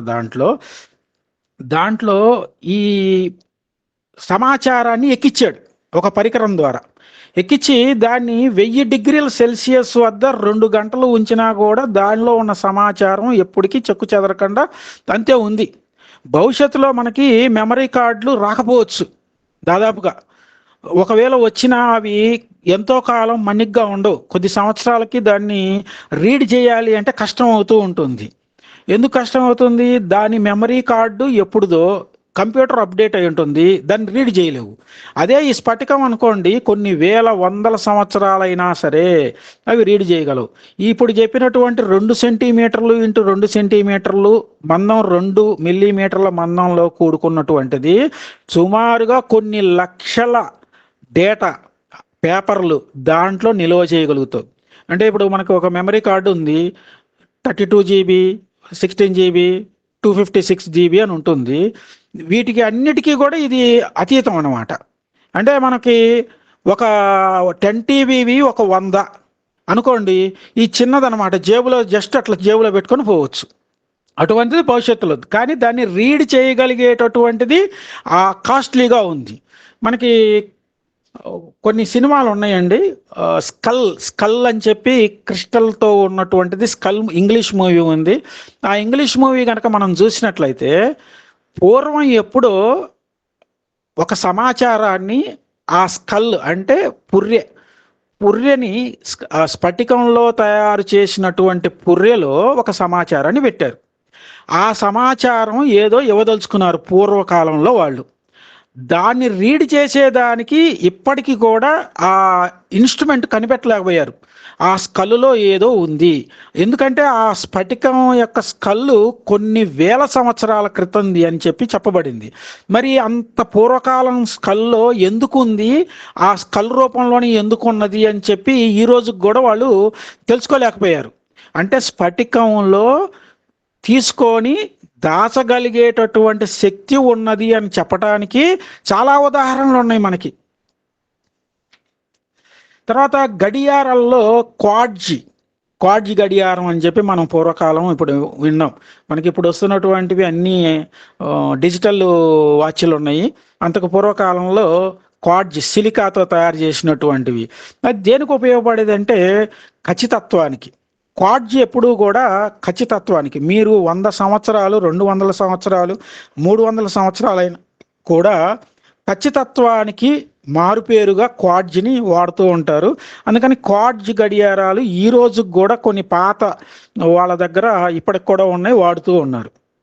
నెక్స్ట్ గీజా పిరమిడ్స్కి ఈ రత్నావళికి ఏమిటి సంబంధం అంటే, గీజా పిరమిడ్లో అమర్చినటువంటి బ్లాకులు ఏవైతే స్టోన్స్ ఉన్నాయో దాంట్లో 60% స్ఫటికమే. ప్రపంచంలో అతి పెద్ద కట్టడాల్లో ఒకటైనటువంటి ఈజిప్ట్లోని గీజా పిరమిడ్స్ 15 సంవత్సరాల క్రితం మొదలైన పరిశోధన క్రిస్టోఫర్ డన్ అనేటటువంటి వీరి బృందం చాలా శాస్త్రీయ పరిశోధనలు ఈ పిరమిడ్స్లో ఒక ప్రత్యేకమైనటువంటి అవసరం కోసం నిర్మించారు అని చెప్పి తెలియజేశారు. చాలామంది ఏమనుకుంటారు, పిరమిడ్లు ఆహారాన్ని నిల్వ చేయటానికో లేకపోతే చనిపోయిన వారిని అక్కడ భద్రపరచడం కోసమే అనుకుంటూ ఉంటారు. కానీ అది వాస్తవానికి దూరంగా ఉన్నది అని చెప్పి వీళ్ళు చెప్పారు. ఈ పిరమిడ్స్ ఎలక్ట్రికల్ జనరేటర్స్గా వైర్లెస్ విద్యుత్తును ఈజిప్ట్ ప్రాంతం మొత్తానికి కూడా విద్యుత్తును సరఫరా చేసేందుకు వినియోగపడ్డాయని వీరి పరిశోధనలో తెలిసారు. మనం ఇప్పుడు wireless mobile, Apple, Samsung high end mobiles మనకి వైర్లెస్ ఛార్జింగ్ పెడుతూ ఉన్నారు. అసలు ఈ కొన్ని వందల సంవత్సరాల క్రితమే వీళ్ళు వైర్లెస్ విద్యుతే ఇచ్చారంట. దానికి సంబంధించిన బ్యాటరీలు కూడా బయటపడ్డాయి. ఆ ఫోటోలు, ఆ సమాచారం మనకి వెబ్సైట్లలోనూ వీడియోలో కూడా దొరుకుతుంది. ఇది దేని ద్వారా ఇస్తున్నారు? దానిలో స్ఫటికం ఉంది. ఆ స్ఫటికం విద్యుత్ వాహకం. పూర్వకాలంలో విద్యుత్ వాహకంగా మనకి ఈ స్ఫటికాన్ని వినియోగించారు అని చెప్పి చెప్పడానికి ఇది బాగా ఉపయోగపడుతూ ఉంటుంది. గీజా పిరమిడ్స్ నిర్మాణంలో భారీ ఎత్తున గ్రానైట్లను వాడారు. ఈ గ్రానైట్స్ 55% నుంచి 60% క్వార్ట్జ్ క్రిస్టల్ కలిగి ఉంటుంది. Granite electrical conductor. క్వార్ట్జ్ క్రిస్టల్ను ఒత్తిడికి గురైనప్పుడు ప్రకంపనాలు కలిగించినప్పుడు ఎలక్ట్రాన్స్ను విడుదల చేస్తుంది, అనగా విద్యుత్ శక్తి ఉత్పత్తి అవుతుంది.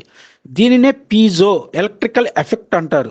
ఈ విధమైన విద్యుత్ను ఉత్పత్తి చేసే పద్ధతిని విట్రిసిటీ టెక్నాలజీ అంటారు.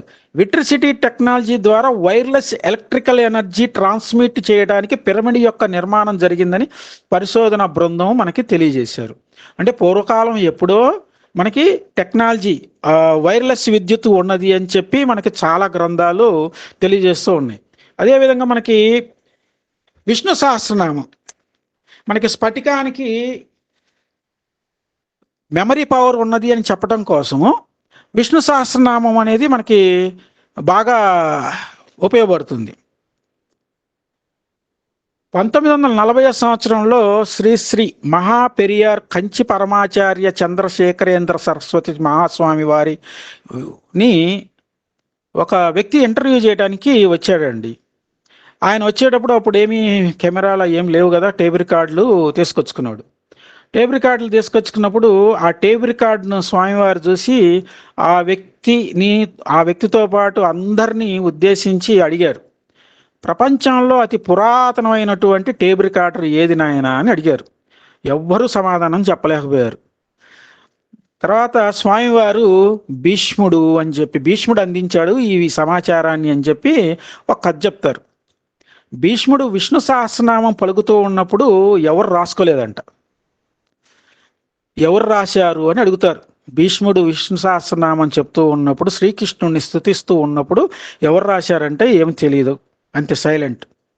స్వామివారు చెప్తూ ఉంటారు, భీష్ముడు విష్ణు సహస్రనామాలతో శ్రీకృష్ణుని స్తుతిస్తూ ఉన్నప్పుడు అందరూ శ్రీకృష్ణుడు, పాండవులు, వ్యాస మహర్షితో సహా అత్యంత శ్రద్ధగా వినడం మొదలు పెడతారు. ఎవ్వరూ రాసుకోలేదు. అప్పుడు యుధిష్ఠిరుడు అంటాడు, ఈ 1000 నామాలను మనమంతా విన్నాం కానీ మనం ఎవరు రాసుకోలేదు, ఇప్పుడు ఎట్లా కృష్ణ అని చెప్పి యుధిష్ఠిరుడిని అడుగుతూ ఉంటాడు. అవును కృష్ణ, ఇప్పుడు ఎలాగా ఈ సహస్రనామాలకు మన అందరికీ కావాలి అంటే ఎలాగా అంటే శ్రీకృష్ణుడు అది కేవలం సహదేవుడు వ్యాసుడు వల్లనే అవుతుంది అని చెప్తాడు. అది ఎలా అంటే శ్రీకృష్ణుడు మన అందరిలో సహదేవుడు ఒక్కడే దగ్గరే సూత స్ఫటికం ఉన్నది. ఈ స్ఫటికం మహేశ్వర స్వరూపము. దీని ప్రత్యేకత ఏంటి అంటే వాతావరణంలోని శబ్ద తరంగాలను గ్రహించి తనలో దాచుకుంటుంది. సహదేవుడు శివుని ధ్యానించి ప్రార్థించినట్లయితే ఈ స్ఫటికంలోని సహస్రనామ శబ్ద తరంగాలు వెనక్కి రప్పించి వ్యాస మహర్షితో రాయించారని శ్రీకృష్ణుడు సలహా ఇస్తూ ఉంటాడు. శ్రీకృష్ణుడి ఆజ్ఞ మేరకు సహస్ర శబ్ద తరంగాలు వచ్చిన చోట, అనగా భీష్ముడికి అతి సమీపంలో సహదేవుడు, వ్యాస మహర్షి కూర్చొని ఆ సహస్రనామ శబ్ద తరంగాలను రిప్లై అవుతూ ఉంటే వ్యాస మహర్షి రాసి పెడతాడు. ఈ విధంగా మనకు మొట్టమొదటి టేప్ రికార్డర్ శివస్వరూపమైనటువంటి స్ఫటికం ద్వారా మనకు విష్ణు సహస్రనామం అందింది అని చెప్పి మహాస్వామి వారు అప్పుడు తెలియజేశారు. ఇది నా పిహెచ్డి గ్రంథంలో కూడా పెట్టి ఉన్నాను. సేమ్ ఇలాగనే మనకి జపాన్లో ఒక వింత జరిగింది. జపాన్లో మనకి శంకరాచార్యుల వారిని కొలిచినట్టుగా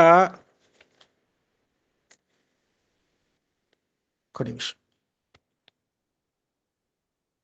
శంకరాచార్యుల వారిని కొలిచినట్టుగా జపాన్లో ఒక గురువు గారిని బాగా కొలుస్తూ ఉంటారండి. ఈ రోజుకి కూడా ఆ స్వామి వారిని కొలుస్తూ ఉంటారు.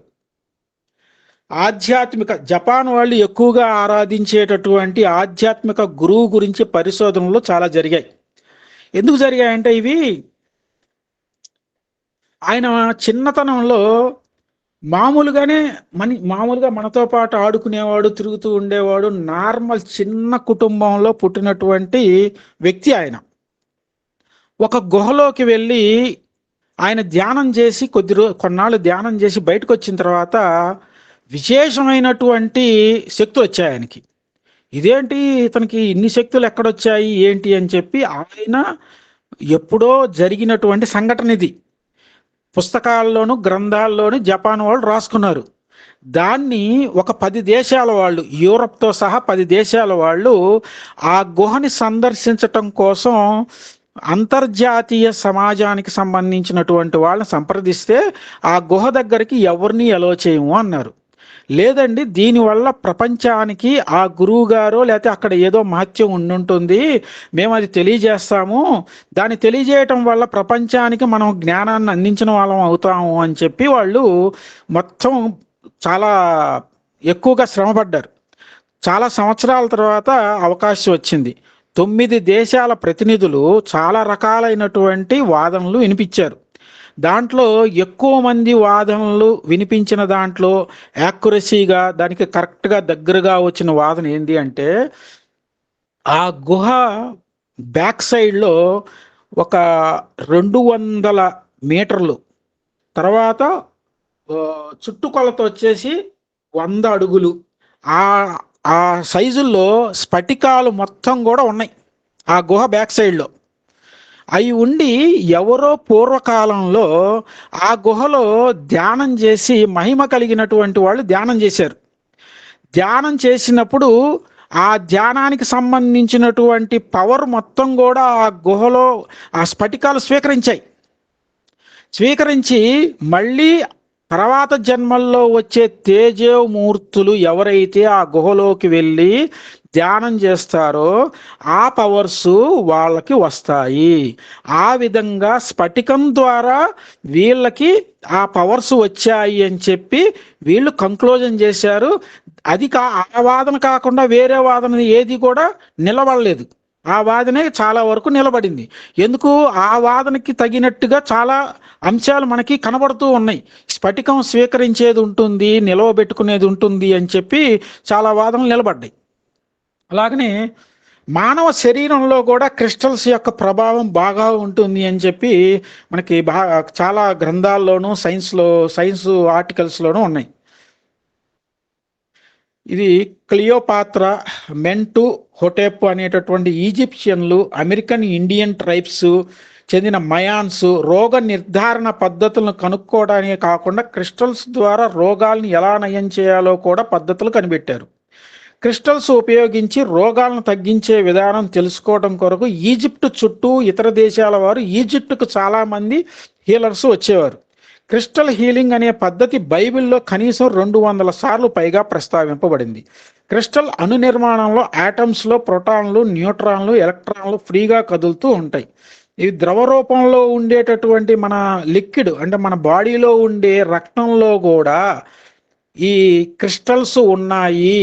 అవి విద్యుత్ వాహకాలుగా పనిచేస్తూ ఉంటాయి. మన శరీరం పైన వేసుకునేటటువంటి క్రిస్టల్స్ ఏవైతే ఉంటాయో అవి శరీరం లోపల ఉన్నటువంటి రక్తంలో ఎక్కడైనా తక్కువగా కనుక ఉన్నట్లయితే శరీరం పైన వేసుకున్న క్రిస్టల్ అవి సమపాలుగా సమం చేసే అవకాశాలు ఉంటాయి అని చెప్పి మనకి చాలా సైంటిఫిక్గా కూడా కనిపెట్టబడింది. నెక్స్ట్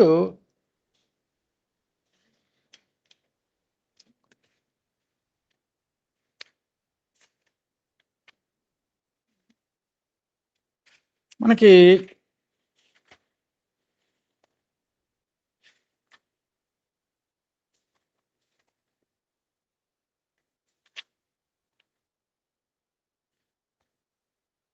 దీంతో పాటు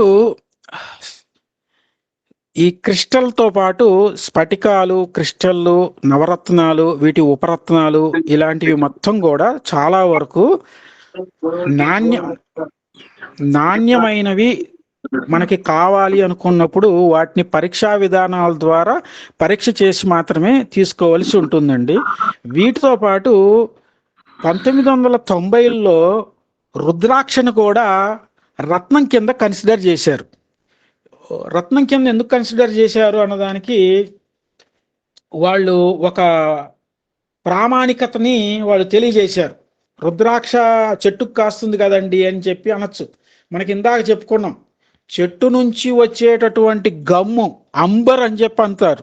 అంబరు మన విదేశీయులు తల కింద పెట్టుకొని మంచి కళలు వస్తూ ఉంటే ఆ కళలు నెరవేరుతాయని చెప్పి అంబర్ని వాళ్ళు బాగా ఎక్కువ రేటుకు కొనుక్కొని తల కింద పెట్టుకుంటూ ఉంటారు. అది చెట్టు నుంచి వచ్చింది. రుద్రాక్ష కూడా చెట్టు నుంచి వచ్చింది. రుద్రాక్షలో aluminium, calcium, copper, nickel, magnesium, manganese, phosphorus, potassium, zinc ఇలాంటి రసాయనాలు మొత్తం కూడా మనకి రుద్రాక్షలో ఉంటాయి. రుద్రాక్ష సారు నెక్స్ట్ దాంట్లో చెప్తారు.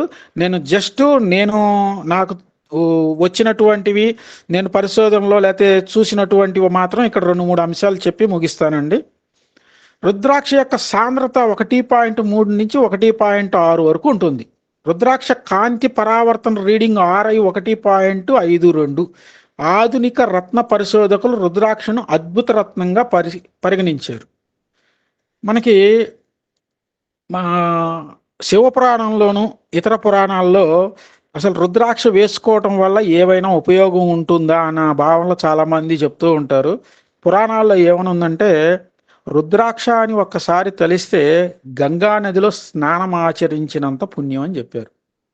రుద్రాక్షని తాకినట్లయితే 100 సార్లు గంగా నదిలో స్నానం ఆచరించినట్టు పుణ్యం అని చెప్పారు. అటువంటిది రుద్రాక్షను ధరిస్తే ఇంకా ఎంత పుణ్యం అని శివుడు పార్వతీదేవికి శివపురాణంలో వివరిస్తూ ఉంటాడు. రుద్రాక్ష ధరించని వారికి పైలోకంలో మోక్ష ప్రవేశం లేనే లేదు అని శివపురాణంలో కూడా చెప్పబడి ఉంది. ఇక్కడ రుద్రాక్షలు మనకి మన గ్రూపులో చూసుకుంటూ ఉన్నట్లయితే చాలామంది రుద్రాక్ష చెట్లు పెట్టాము అది ఇదని చెప్పి మన ఫోటోలు వీడియోలు కూడా పెడుతున్నారు. చాలా సంతోషము. నేను 28 సంవత్సరాల క్రితం నేపాల్ చాలాసార్లు వెళ్ళి ఉన్నాను. రుద్రాక్ష చెట్లు విత్తనాలు తీసుకొచ్చాను. విత్తనాలు కూడా పొడి చేసి తినటం కూడా జరిగింది. బీపీకి తగ్గుతూ ఉంటాయి. ఆ రుద్రాక్షకు సంబంధించినటువంటి వివరణలో చెట్లు వచ్చేసి ఇక్కడ ఎక్కువగా మన దేశంలో మొలకొచ్చేవి లేకపోతే విత్తనాలు సీడ్గా వచ్చేది రుద్రాక్షలు మొత్తం కూడా ఎక్కువ శాతం భద్రాక్షలు. రుద్రాక్షలు కూడా కొన్ని ఉన్నాయి కానీ అవి నాణ్యత తక్కువగా ఉంటాయి. ఎందుకంటే మంచి రుద్రాక్ష కావాలి అంటే భూమి లోపల వేడి ఉండాలి, కొండల మధ్యలో భూమి పైన చల్లదనం ఉండాలి. ఎప్పటికీ కూడా మీకు నేపాలు, ఆస్ట్రేలియా, కేరళ వీటిల్లో భూమి లోపల వేడి ఉంటుంది, భూమి పైన చల్లగా ఉంటుంది. ఇప్పుడు మన రాష్ట్రంలోనో ఆంధ్రప్రదేశ్లోనో వేసినట్లయితే భూమి లోపల వేడి ఉంటుంది, బయట వచ్చేసి ఓన్లీ అక్టోబర్, నవంబర్, డిసెంబర్లో మాత్రమే చల్లదనం ఉంటుంది, మిగతా సమయాల్లో ఉండదు. అప్పుడు వాటి యొక్క పుట్టుక, రావటము, పూత అవన్నీ ఖచ్చితంగా నాణ్యంగా ఉండవు.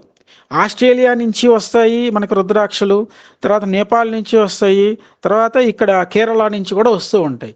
మనకి రుద్రాక్షకు సంబంధించినటువంటి దానిలో నేను రుద్రాక్ష చెట్టుల దగ్గరికి వెళ్ళటం జరిగింది. మా మిత్రులు ఈ రోజుకి కూడా రుద్రాక్ష ఫామ్ నేపాల్కి, కాఠ్మండ్కి 500 కిలోమీటర్లలో రుద్రాక్ష ఫామ్ కూడా వేసి ఉన్నారు.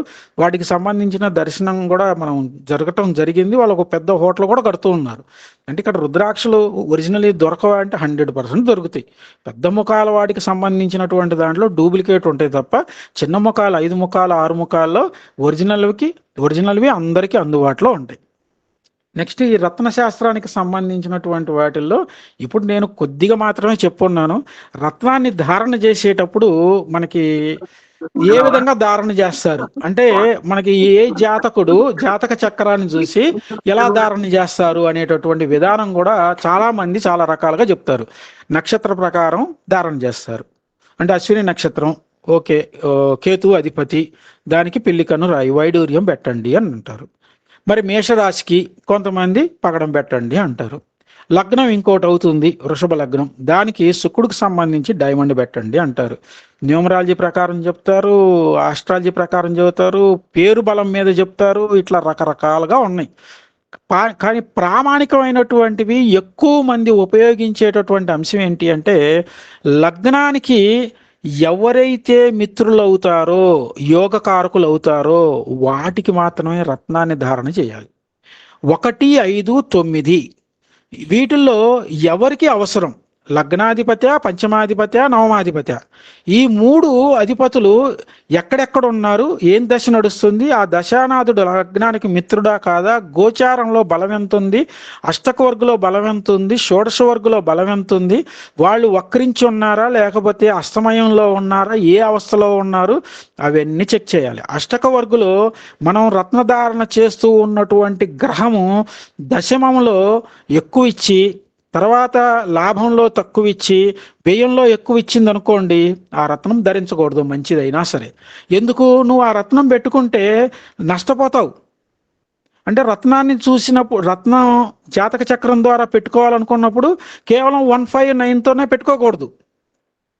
చాలా అంశాలను పరిగణలో తీసుకోవాలా. అన్ని రకాల అంశాలని పరిగణలో నమస్తే అండి. తీసుకొని జ్యోతిష్కుడు చెప్తున్నాడా లేదా ఏంటి అని చెప్పి చెక్ చేసుకుంటే కొద్ది తక్కువ మందే ఉన్నారని చెప్పుకోవచ్చు. ఎందుకోసం?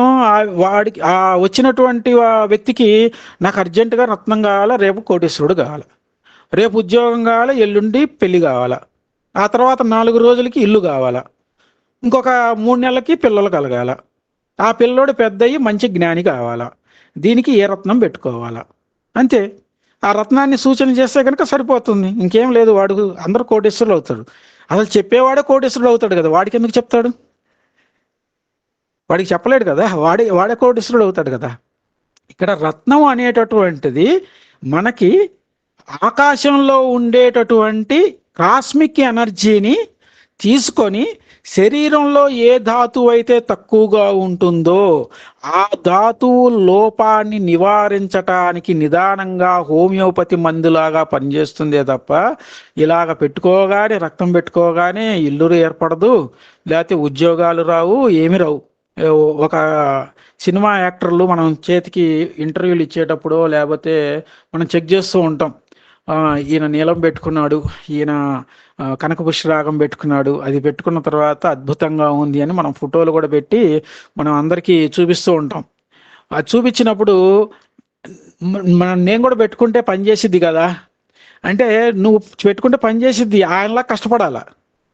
నువ్వు ఆయనలా కష్టపడకుండా పనిచేసిద్ది అంటే ఎట్లాగా? ఉత్తి రత్నం అమితాబ్ బచ్చన్ నీలం పెట్టుకుంటాడు, ఇంద్రనీలం అని చెప్పి మంచిది, మధ్య వేలు కుడివేలు మధ్య వెలుగు పెట్టుకుంటాడు. ఆయనకి చావు బతుకుల్లో ఉన్నప్పుడు ఎవరో ఒక ఆస్ట్రాలజర్, ముంబై ఆస్ట్రాలజర్ చెప్పాడంట, అది పెట్టుకోవడం వల్ల ఆయనకి బాగా ఉంది అని చెప్పి అక్కడ బాగా బాంబేలో బాగా ప్రచారం జరిగింది. డాక్టర్లు మరి అది పెట్టుకోగానే డాక్టర్లు ఆపరేషన్ చేయకూడదు, ఆ రత్నం పెట్టుకున్నాడు కదా, సరైపోవాలా. కానీ ఇక్కడ మంచి డాక్టర్ దొరకటానికి అవకాశం దొరుకుతుంది, మంచి వైద్యం దొరకడానికి అవకాశం దొరుకుతుంది. ఆ రత్నం పెట్టుకున్నటువంటి రోజు ఆరాధించేటటువంటి దైవాన్ని నువ్వు ఆ రత్నం ద్వారా దానం చేసే విధానాలను మనం చెప్తూ ఉంటాం. రత్నధారణ చేసేటప్పుడు ఆ రత్నధారణ వెనుకాల ఉన్నటువంటివి చాలా అంశాలు మనము ఆ వ్యక్తికి చెప్తాం. ఈ పలానా రోజు దానం చెయ్యి, ఈ స్తోత్రాన్ని స్తుతించు అని చెప్తూ ఉంటాం. అవి చేస్తూ ఉండాల. అవి చేయకుండా ఉత్తినే రత్నం పెట్టుకున్నాను, నాకు ఫలితం బాగుంది, ఫలితం బాగలేదు అని చెప్పి అనకూడదు. ఎప్పుడైనా ఎవరైనా సరే, ఏ రత్నాలైనా సరే ధరించారు అంటే వాళ్ళకి అద్భుతాలు బ్రహ్మాండంగా జరిగిపోతాయి. నేను పని చేయకుండా ఖాళీగా కూర్చుంటే అంటే, మనకి ఇప్పుడు ఉన్న ఆస్ట్రాలజర్ అందరూ అసలు ఈ ఆన్లైన్లోనే రాకూడదు. అందరూ ఏదో ఒక రత్నం పెట్టుకొని హాయిగా ఇంట్లో హాయిగా సరదాగా ఉండొచ్చు కదా. ఎందుకు ఆన్లైన్లో వచ్చి మనం ఇంత సమయాన్ని కేటాయించుకుంటూ ఉన్నాం? మనం జనాలందరికీ చెప్పాలా, బాబు రత్నం ఒకటే కాదు, నీ శ్రమ కూడా ఉంటుంది, నీ కర్మ ఫలితం కూడా ఉంటుంది, నువ్వు ఎవరిని అన్యాయం చేసావు, ఎవరిని బాధ పెట్టావు, అవన్నీ కూడా కష్టకాలంలో భగవంతుడు నీకు అన్ని చూపిస్తూ ఉంటాడు అని చెప్పి మనం అన్ని వివరాలు వాళ్ళకి చెప్పాలా. మన ఒక పెద్ద ప్రముఖమైనటువంటి ఒక షాపింగ్ మాల్ వాళ్ళు ఒక 15 సంవత్సరాల క్రితం నన్ను రత్నాలు సూచన చేయటం కోసం పిలిచారు. అప్పుడే నెలకి 50,000 రూపాయలు ఇస్తానన్నారు. ఏం చెప్పాలా? నాకు స్వతంత్రం ఉండదు. ఈ ఈ వ్యక్తి వస్తున్నాడు, ఇతను డబ్బులు కలిగిన వాడు, ఇతనికి ఇది చెప్పు అంతే. అంతే తప్ప నా జ్యోతిష పాండిత్యాన్ని అక్కడ ఉపయోగించాలంటే కుదరదు. నేను పొరపాటును కూడా రానని చెప్పాను. నువ్వు ₹1,00,000 ఇచ్చినా రాను. ఒకవేళ వస్తే నా ఇష్టమైంది చెప్తాను, వాళ్ళకి అవసరం అయితేనే చెప్తాను. వాళ్ళు నిజంగా అవసరం ఇది మేము ధరించుకుంటాము అంటేనే చెప్తాను తప్ప, వాళ్ళు ధరించము ఇది పెట్టుకుంటేనే నువ్వు బాగుపడతావు అని చెప్పమంటాడు. అది కరెక్ట్ కాదు. అది ఎతిక్కి వ్యతిరేకమైనటువంటిది.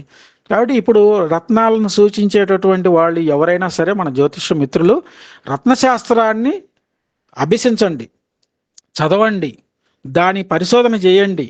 దాని తర్వాత మీరు రత్నాలని ఇవ్వండి. మనకి ఇవన్నీ అయిపోయినాయండి. నా పిహెచ్డి కంక్లూజన్లో కంప్లీట్ అయ్యేట సమయంలో ఓకేనయ్యా, వైద్య గ్రంథాల్లో ఉన్నాయి, జ్యోతిష గ్రంథాల్లో ఉన్నాయి, పురాణాల్లో, మహాభారత, వేదాల్లో అన్నిటిలోనూ రత్నాలకు సంబంధించినటువంటి విశేషాలు అన్నీ ఉన్నాయి, బాగానే ఉంది. ఇప్పుడు అది పనిచేస్తుందా లేదా అనేది నాకు ఫిజికల్గా మెడలో వేయగానే తెలియాలి. ఎట్లా తెలిసిద్ది అన్నారు. ఇప్పుడు ఎట్లా? ఇప్పుడు నేను స్ఫటికం వేసుకుంటాను, మెడలో వేసుకోగానే నాకు తెలియాలి పనిచేసిందా లేదా అని చెప్పి. దానికి నేను ఆరా మిషన్ అని చెప్పి ఒకటి తీసుకొచ్చుకున్నా అమెరికా నుంచి 2014, 2015 సంవత్సరంలో. కేవలం పిహెచ్డి కోసమే ఆ రోజునే ₹4,00,000 పెట్టి కొనుక్కొచ్చుకున్నాను. ఈ దీనికోసం, పరీక్ష నిమిత్తమే, ఈ వీటి కోసం తెచ్చినప్పుడు సుబ్రహ్మణ్యం గారి మీదే ప్రయోగం చేశాను నేను. చిన్నజీఆర్ స్వామి మీద ప్రయోగం చేశాను నేను. తర్వాత భీమిలి దగ్గర శివానందమూర్తి గారు ఉన్నారు, వారి మీద ప్రయోగం చేశాను నేను. చాలామంది పెద్ద పెద్ద గురువులు గారి మీద ప్రయోగాలు చేశాను.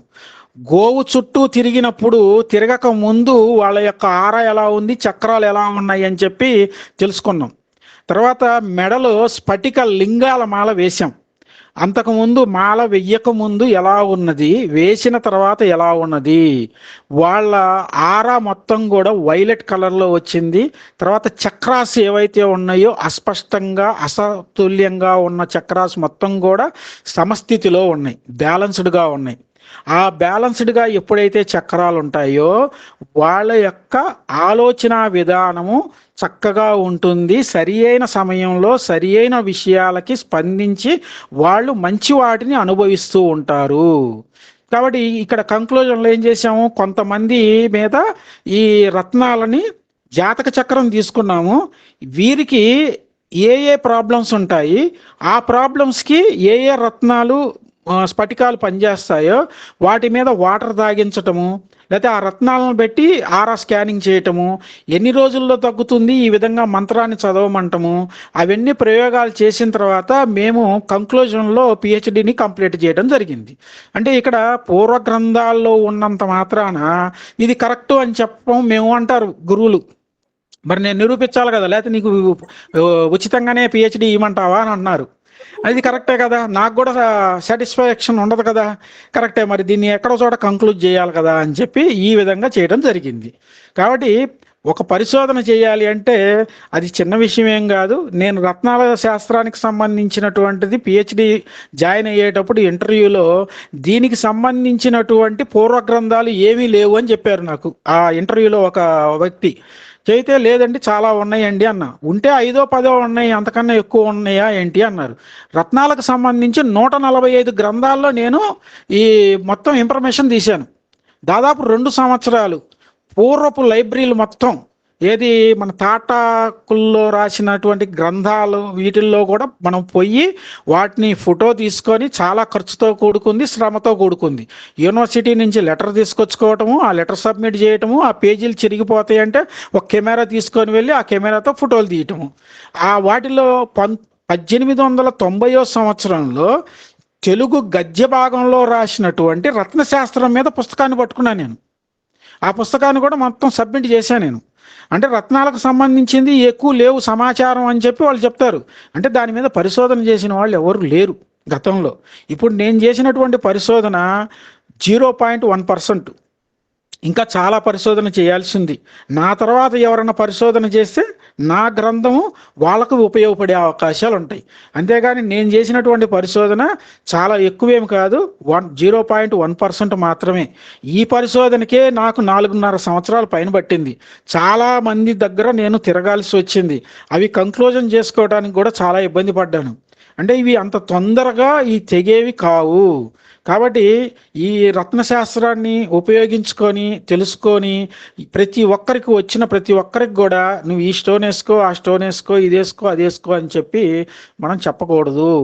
వాళ్ళకు అవసరము ఏంటి, ఎందుకు వచ్చాడు, ఏ సమస్యతో వచ్చాడు, ఆర్థిక ఇబ్బందుల వల్ల వచ్చాడా, వాస్తు దోషం వల్ల వచ్చాడా, కుటుంబ సమస్యలు వచ్చాడా, ఆరోగ్య సమస్యల వల్ల వచ్చాడా, ఇవన్నీ కనుక్కొని ఎఫర్ట్ చేయగలుగుతాము అంటే వాళ్ళు పెట్టుకునే స్టేజ్లో ఉండి దాని మీద నమ్మకం ఉండి పెట్టుకున్న తర్వాత దానికి సంబంధించిన నియమాలు అన్నీ పాటిస్తూ ఉండాలా. అవన్నీ చేసినట్లయితేనే వాళ్ళకి రత్నధారణకు సంబంధించిన సూచన చేయాలి తప్ప ప్రతి ఒక్కరికి వచ్చినటువంటి ప్రతి ఒక్క వ్యక్తికి కూడా మనం రత్నధారణ సూచన చేయకపోవడం మంచిదని నా ఉద్దేశం అండి. ఈ అవకాశాన్ని కలిగించినటువంటివి సోమనాథ్ శాస్త్రి గారికి చాలా చాలా కృతజ్ఞతలండి. ఇప్పుడు నేను చెప్పినటువంటి సమాచారం కేవలము 1%. నా పిహెచ్డి పరిశోధనకు సంబంధించి, ఎందుకంటే వారు 45 నిమిషాలు మాత్రమే మాట్లాడమన్నారు. కాబట్టి మిగతా వాళ్ళు కూడా ఉంటారు. కాబట్టి నా సమాచారం రేపు ఎప్పుడన్నా ఇంకోసారో మీటింగుల్లోనో నాకు అవకాశం ఇస్తే కనుక ఇంకొద్దిగా విపులంగా నేను చెప్పే ప్రయత్నం చేస్తాను. అందరికీ థ్యాంక్స్ అండి. ధన్యవాదాలు గురువు గారు. మనకి రత్నశాస్త్రము, పూర్వోత్తరాలకు సంబంధించినటువంటి ఎన్నో విషయాలు మనకు చెప్పారు. మనకి నిజానికి మళ్ళీ రుద్రాక్షకు సంబంధించిన సమయం తక్కువ అవుతుంది. అయినా ఒక 2-3 నిమిషాలు మనం ఎవరో చెయ్యెత్తారు కాబట్టి వారిది విందాం. మనం రాజ్ కుమార్ గారు వారికి సమాధానం చెప్తారు. చెప్పండి గోపీనాథ్. చెప్పండి సార్. నమస్తే సార్. ఇప్పుడు క్రిస్టల్స్ ని వాటర్ లో వేసి తాగడం వల్ల వాటి ఫ్రీక్వెన్సీ మన శరీరాల్లోకి వెళ్తుంది అని చెప్పారు. అలాంటప్పుడు అదే క్రిస్టల్స్ ని ధరించడం వల్ల అదనంగా ఏం ప్రయోజనం? ఈ రెండు పద్ధతులకి ఫ్రీక్వెన్సీ ట్రాన్స్ఫర్ లో ఏదైనా భిన్నంగా జరుగుతుంది? మనకి లోపల శరీరం లోపల ఆర్గాన్స్ కి శరీరం పైన ధరించినప్పుడు లోపల ఆర్గాన్స్ కి అంత ప్రభావం ఉండదండి. వాటర్ తీసుకోవటం వల్ల మాత్రమే ఆ ప్రభావం ఆర్గాన్స్ కి చేరుతూ ఉంటుంది, ప్రతి కణంలోనూ వెళ్తూ ఉంటుంది. మనము తీర్థం తీసుకుంటూ ఉంటాం, ఏది గుళ్ళోకి వెళ్ళినప్పుడు తీర్థం తీసుకుంటూ ఉంటాం. ఆ తీర్థము మంత్రించినటువంటి తీర్థాన్ని మనం నీళ్ళలో వేసుకొని శరీరంలో అంటే స్నానం చేసేటప్పుడు వేసుకున్న దానికి లోపల తీసుకున్న దానికి చాలా తేడా ఉంది. ఎలా తేడా ఉన్నది అంటే, మనకి జర్మనీ వాళ్ళు అధికార.com అని చెప్పి వాటర్ ఎలిమెంట్ మీద ఒక ప్రయోగం చేశారు. ఒక వాటర్కి మీరు ఓం నమ శివాయ అనే మంత్రం కానీ హ్యాపీ అని కానీ రాసి ఆ వాటర్ని కొద్దిసేపు ఉంచి ఆ వాటర్ని కనుక కొద్దిగా తీసుకున్నట్లయితే కనుక శరీరం లోపల ఉన్నటువంటి అణు నిర్మాణాల్లో ఉన్న అసమతుల్యంగా ఉన్నది సరి అవుతుంది అని చెప్పబడింది. ఈ రోజుకి కూడా వెబ్సైట్లో దొరుకుతూ ఉంది. అదేవిధంగా స్ఫటికాన్ని, అమితెస్టు ఇటువంటి వాటిని నీళ్ళల్లో వేసి సూర్యరశ్మిలో పెట్టడం వల్ల ఆ స్ఫటికంలో ఉన్నటువంటి కంటెంట్ ఏవైతే ఉన్నాయో ఈ వాటర్లోకి వచ్చి ఆ వాటర్ని తీసుకుంటే లోపల ఆర్గాన్లు బాగా అవుతాయి. మన శరీరం పైన ఉన్నట్లయితే లోపల ఆర్గాన్లకి అంత తొందరగా పని జరగకపోవచ్చు. అది సో అలాంటప్పుడు అందరికీ అదే సజెస్ట్ చేయొచ్చు. అయ్యా, దీనికి ఇంకా మనం అంత ఉండదు, ఈ ఒక్క సెషన్ తోనే అయిపోతుంది. ఇక్కడ ఆపేసి మనం ముందు రుద్రాక్ష గురించి విందాం, తర్వాత చివరికి సమయం ఉంటే అందరం మళ్ళీ మాట్లాడుకుందాం. ఇంకొక సెషన్ కూడా పెట్టుకుందాం వీటి మీద, ఏం పర్వాలేదు. నమస్కారం సార్, ధన్యవాదాలు సార్. నేను ఇప్పుడు మన కృష్ణకాంత్ గారిని ఆహ్వానిస్తున్నాను. వారు వచ్చి ఉన్నారు, వెయిట్ చేస్తున్నారు. దయచేసి మీ రుద్రాక్షకు సంబంధించిన విజ్ఞానం అంతా పంచవలసిందిగా కోరుతున్నాను మీ జ్యోతిర్వాణి ద్వారా. సార్ నమస్కారం సార్. టైము ఇంకా లేదు కాబట్టి I don't want to get into ఇంకా అన్ని కట్ చేసేస్తాను ఇంకా పూర్తిగాను. అంటే ఎంతవరకు చెప్పాలి అంతవరకు, రిమైనింగ్ నాకు కష్టం. ఇంకా అంటే లైక్ 45 మినిట్స్ మళ్ళీ గురువు గారు కూడా మాట్లాడాలి కాబట్టి నేను క్వశ్చన్ ఆన్సర్స్ తీసుకోవాలి కాబట్టి. So first of all good evening everyone, నమస్కారం అందరికి. మన అందరు కలిసాం, అందరూ రుద్రాక్షల పళ్ళు తీసుకున్నారు అనుకుంటాను. సో అందరూ కట్ చేశారు, దాన్ని అందరూ ఇంట్లో ఉంచుకున్నారు అనుకుంటాను. సో దాన్ని ఏం చేయాలి అన్నది తర్వాత మనం చూసుకుంటే, ఆ రోజు నేను ప్రెజెంటేషన్ ఇవ్వలేదు, కానీ ఇవాళ నేను ప్రెజెంటేషన్ పరంగా కొంచెం చెప్దామని చెప్పేసి చూస్తున్నాను. సో ఒక్కసారి ప్రెజెంటేషన్ ఆన్ చేస్తున్నాను అందరికీ. సో ఒకసారి స్క్రీన్ ఒక్క నిమిషం అండి.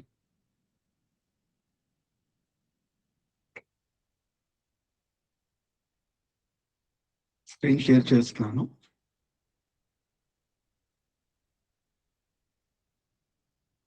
స్క్రీన్ కనిపిస్తుందండి? కనపడుతుందండి. Right. So first of all warm welcome everyone. So ఇది ఒక రుద్రాక్షల మీద ప్రెజెంటేషన్. ఆ రోజే మనం ఇద్దాం అనుకున్నాం, కానీ అవ్వలేదు కాబట్టి ఇవాళ మనం ఇస్తున్నాము. సో దీన్ని వరుసగా క్లుప్తంగా నేను చెప్పుకుంటూ వెళ్తాను, దాని తర్వాత డౌట్స్, క్వశ్చన్స్ తీసుకుంటాను. అసలు రుద్రాక్షలు ఏమిటి, రుద్రాక్షలు పనిచేస్తాయా చేయవా, ఎలా పనిచేస్తాయి? ఇందాక సార్ చెప్పినట్టే రత్నాల కింద గుర్తించారు డైలీ, లైక్ అది ఆల్రెడీ సార్ చెప్పారు. చాలా వరకు రుద్రాక్షల గురించి చెప్దాం అనుకున్న మ్యాటర్ చాలా చెప్పారు. ఇవాళ ఒక్కసారి let us go through the presentation part.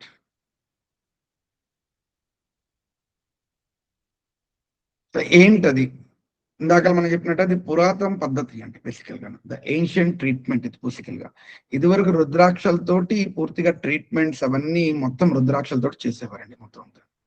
So ఇది ఇవాల్టిది ఏదైతే కొత్తగా వచ్చింది లేకపోతే ఇది కాదు, కొత్తగా దీన్ని ప్రమోట్ చేస్తున్నారు కమర్షియల్ గాను అని నేను అంటానండి. బట్ ఇది ఈ ట్రీట్మెంట్ అనేది మెడికల్ ట్రీట్మెంట్ కానివ్వండి, లేకపోతే కనుక ఒక మనిషికి ఇందాకల్లా సార్ కరెక్ట్ గా చెప్పారు, రుద్రాక్షల ఎందుకు అది పెట్టేవారంటే, రుద్రాక్షలు వేసుకుంటే ఈ బ్రహ్మలోకాలకి ఇవన్నీ ఎందుకు భయం పెట్టేవారంటే, కనీసం అలాగనే రుద్రాక్ష ధరిస్తారు వీళ్ళు, ఏదైనా భయాన నయాన్ని ఒక రుద్రాక్ష మనిషికి అందించాలి అన్న దీని మీద చేసేవారండి. ఇది ఒక ట్రీట్మెంట్స్ భాగంలోనే చూసేవారు, ఎందుకంటే అప్పట్లో అన్ని మెడిసిన్స్ అంటూ ఉండేవి కాదు మనకి.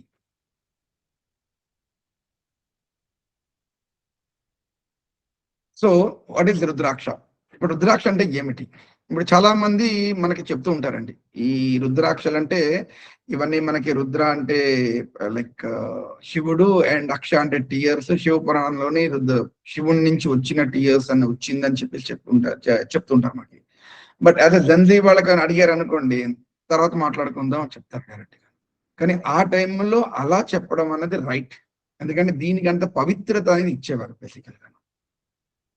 ఆ టైంలోని ఈ టైంలో వచ్చేవి ఇవి. ఇంత టెక్నాలజీ, ఇంత సైన్స్, ఇంత బొటానికల్ నేమ్స్ అవన్నీ అప్పట్లో ఏమి ఉండేవి కాదు. సో అందుకు ఆ టైంలో ఈ పవిత్రత ఇవ్వాలి అంటే కనుక ఖచ్చితంగా శివుడి ప్రసాదం అంటే కనుక భయము, భక్తి అన్ని ఉంటాయి కాబట్టి ఇది తీసుకొని రా, ఇది తీసుకుని న్యాయం అవుతుంది అన్న ధోరణిలోని ఇలాగే చెప్పేవారు. ఆ టైంలో అది పర్ఫెక్ట్. ఈ టైంలో మనం సైన్స్ పరంగా చూసుకుంటే కనుక బొటానికల్ నేమ్ అండి, ఎరిడోకోకస్ జెనెటిక్స్ అంటాం బేసికల్ గా మనకి. ఇది బేసికల్ గా మనకి రుద్రాక్ష మనకి ఎక్కువ ఈ హిమాలయన్ బెల్ట్ లో మనకి ఎక్కువ మనకు దొరుకుతుంది. ఎందుకు హిమాలయన్ బెల్ట్? ఇందాక సార్ చెప్పినట్టు హిమాలయన్ కొండల్లోని పైన చల్లగా ఉంటుంది, వేళ్ళు ఎంత లోపలికి వెళ్తాయంటే ఇప్పుడు రాను దీంట్లో వెళ్తుంది, అది మొత్తం భూమి మొత్తం లోపల చీల్చుకుంటూ లోపలికి వెళ్తుంది. లోపలి నుంచి ఆ వేడి ఉంటుందండి, ఆ వేళ్ళకి వేడి కావాలి. ప్రతి దానికి మనిషికి చల్లగా ఎంత కావాలో లోపల వేడి కూడా అంతే ఉండాలండి. ఆ వేడి నీళ్ళకి లేకపోతే కనుక ఎనర్జీ అంటాం బేసికల్ గా మోడర్న్ టెక్నాలజీలో. ఈ ఎనర్జీ పాయింట్ ఆఫ్ వ్యూలో భూమి లోపలి నుంచి ఇది ఎనర్జీ తీసుకుంటుంది. రెండు విధాలుగా పనిచేస్తుంది. ఒకటి, ఈ వేలి ఎంత స్ట్రాంగ్ గా ఉంటాయంటే వాళ్ళకి కొండలు, ఈ కొండ చర్యలు పడిపోకుండా కాపాడుతుంది, లోపలి నుంచి వేడి తీసుకుంటుంది, పైనుంచి చల్లదనం వస్తుందండి. అందుకు ఆ రుద్రాక్షల్లో ఎనర్జీ వస్తుంది. బేసికల్గా ఈ క్లైమేట్ అనేది మనకి బేసికల్ గా మెయిన్ హిమాలయం ప్రాంతాల్లో ఎక్కువ వస్తుంది.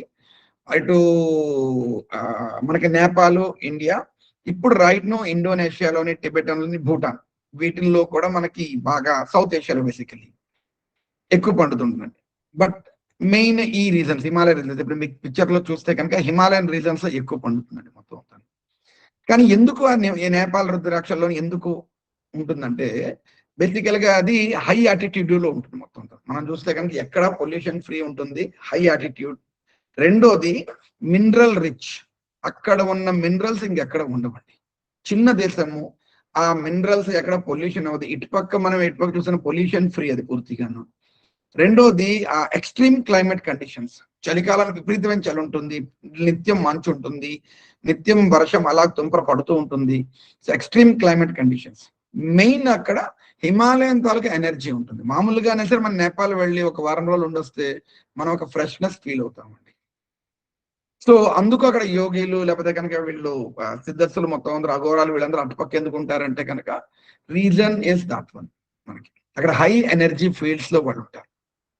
సో ఈ పర్టికులర్ మనం చూస్తే కనుక ఈ పిక్చర్ లోని ఈ కొండల మధ్యలో ఈ చెట్లని పెరుగుతుంది, ఈ కొండల మీద చెట్లన్నీ పెరుగుతుంటాయి మనకి. అందుకు ఇక్కడ ఈ అంటే హిమాలయన్ ల్యాప్ అంటాం బేసికల్గా, అంటే హిమాలయం ఒడిలోని నేపాల్ ఉంటుంది కాబట్టి అక్కడ మీకు మంచి రుద్రాక్షలు, పెద్ద రుద్రాక్షలు, ఇప్పుడు నేను అన్ని కెమెరాలో చూపిస్తాను మొత్తం అంతా ఏ రుద్రాక్షలు ఎలా ఉంటాయని చెప్పి భద్రాక్షలు ఇవన్నీ చెప్తాను మొత్తం మీకు. సో ఆ ఒడిలో పెరిగేవి చాలా హై ఎనర్జెటిక్ ఉంటాయి. దీన్ని 10 ఏళ్ల పాటు దాన్ని పరిశోధన చేసి ఇక్కడ క్లైమేటేషన్ అనుకూలంగా కూడా పెంచడం మొదలు పెట్టారండి. మన గూగుల్లో కనుక ఇప్పుడు చాలా మందికి నేను తెలుసండి, ఇక్కడ కూడా మా ఇంట్లో పండిస్తున్నారండి, లేదా కనుక ఇక్కడ గుళ్ళల్లో కనిపించింది. నేను రీసెంట్ గా చూసాను ఇక్కడ ఏగో గుళ్ళో నా దగ్గర 3 ముఖాల రుద్రాక్షలు, అవన్నీ జెనెటికల్లీ మాడిఫైడ్ రుద్రాక్షలు అండి. అక్కడ ఎనర్జీ వేరు, ఇక్కడ ఎనర్జీ వేరు. అది ఏమిటి అన్నది రానున్న స్లైడ్స్ లో మనం తెలుసుకుంటాం.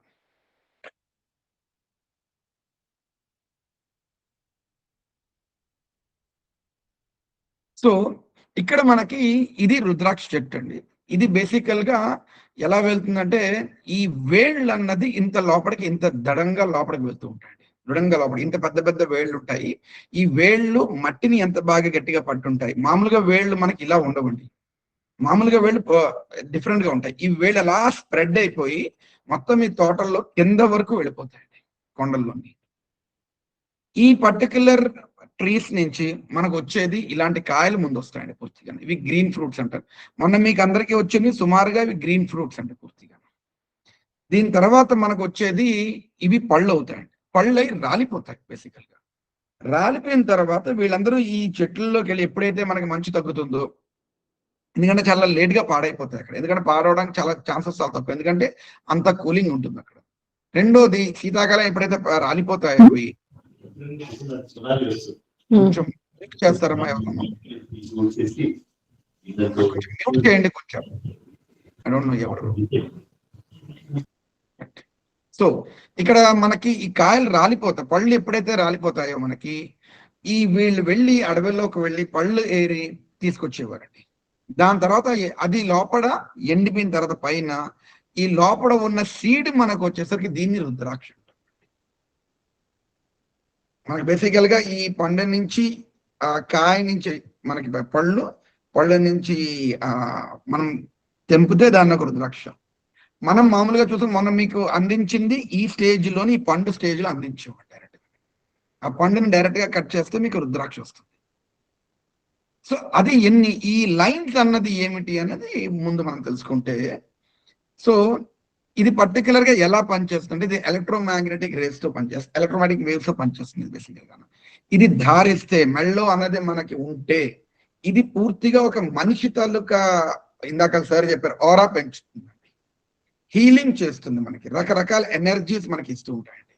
సో మనకి అబ్జర్వ్ చేస్తే కనుక దీంట్లోని ఒక్కొక్క బీట్ లో, అంటే దీని తాలూకా ఎనర్జీస్ ఆ బీట్స్ లో ఏంటి ఉంటాయి అంటే కనుక ఎలక్ట్రోమాగ్నెటిక్ ఎనర్జీస్ ఉంటాయి మొత్తం అంతాను. సో ప్రతి రుద్రాక్షరం న్యాచురల్ గా దాంట్లో ఎలక్ట్రికల్ కరెంట్ ఫామ్ అవుతుంది మొత్తం అంతా మీకు. అది ఏంటవుతుంది, మన బాడీలోని ఒక రకమైన వేడి పుట్టిస్తుందండి ఎలక్ట్రోమాగ్నెటిక్ వేవ్స్. అది మనుషులని ఇప్పుడు మనకి చూడండి అఘోరాలు కానీ వీళ్ళందరూ మనకి రుద్రాక్షలు వేసుకుంటారు, ఒంటి మీద బట్టలు కూడా ఉండవు సుమారుగా. మనకి మోరోలెస్ మనం చూస్తూ ఉంటాం ఈ దీనికి కుంభమేళకు వెళ్తుంటే వాళ్ళు డైరెక్ట్ గా కనిపిస్తుంటుంది. వీళ్ళకి ఎందుకంటే ఎలక్ట్రోమాగ్నెటిక్ రన్ అవుతుంటుందండి లోపల వేడి. అందుకే దీని రుద్రం అంటే ఏంటంటే వేడి అండి బేసికల్ గా.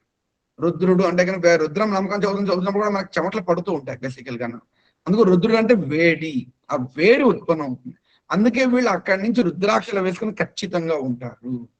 ఎందుకంటే వీళ్ళు ప్రొటెక్షన్ కానీ హీలింగ్ కానీ, వాళ్ళు ఏమి పారాసెటమాల్ వేసుకోరు, వాళ్ళు ఏమి వాళ్ళకి రొంపలు రావు, ఏమీ రావు. ఎలా ట్రీట్మెంట్ అవుతుంది, న్యాచురల్ గా దీంతోనే ట్రీట్మెంట్ అవుతుంది. ఇది కాకుండా వీళ్ళకి ఈ డైమెటిక్ వేవ్స్ ఏం చేస్తాయంటే మీకు ఈ నెగటివ్ ఎనర్జీస్ మొత్తం ప్రొటెక్ట్ చేస్తుందండి. వాళ్ళకి ఒక స్టేబుల్ బాడీని ఇస్తుంది బేసికల్ గా ఇక్కడ. సో మనకి ఈ బ్యాలెన్సెస్ బయో ఎనర్జెటిక్ ఫీల్డ్ మనకి, అలాగే మన మెంటల్ క్లారిటీ, ఫోకస్, ఇలాంటివన్నీ మనకి ఇక్కడ ప్రమోట్ చేస్తూ ఉంటుంది. ఇది సైంటిఫిక్ గా ఆల్రెడీ ప్రూవ్ అయిందండి మొత్తం అంతాను. సార్ ఇందాక చెప్పినట్టు చాలా దీంట్లో పురాణాల్లోనూ అంది. నేను ఆ పురాణాలకు వెళ్ళట్లేదు, దేంట్లోకేనో ఒక మోడర్న్ వేలో నేను చెప్పడానికి ట్రై చేస్తాను. మళ్ళీ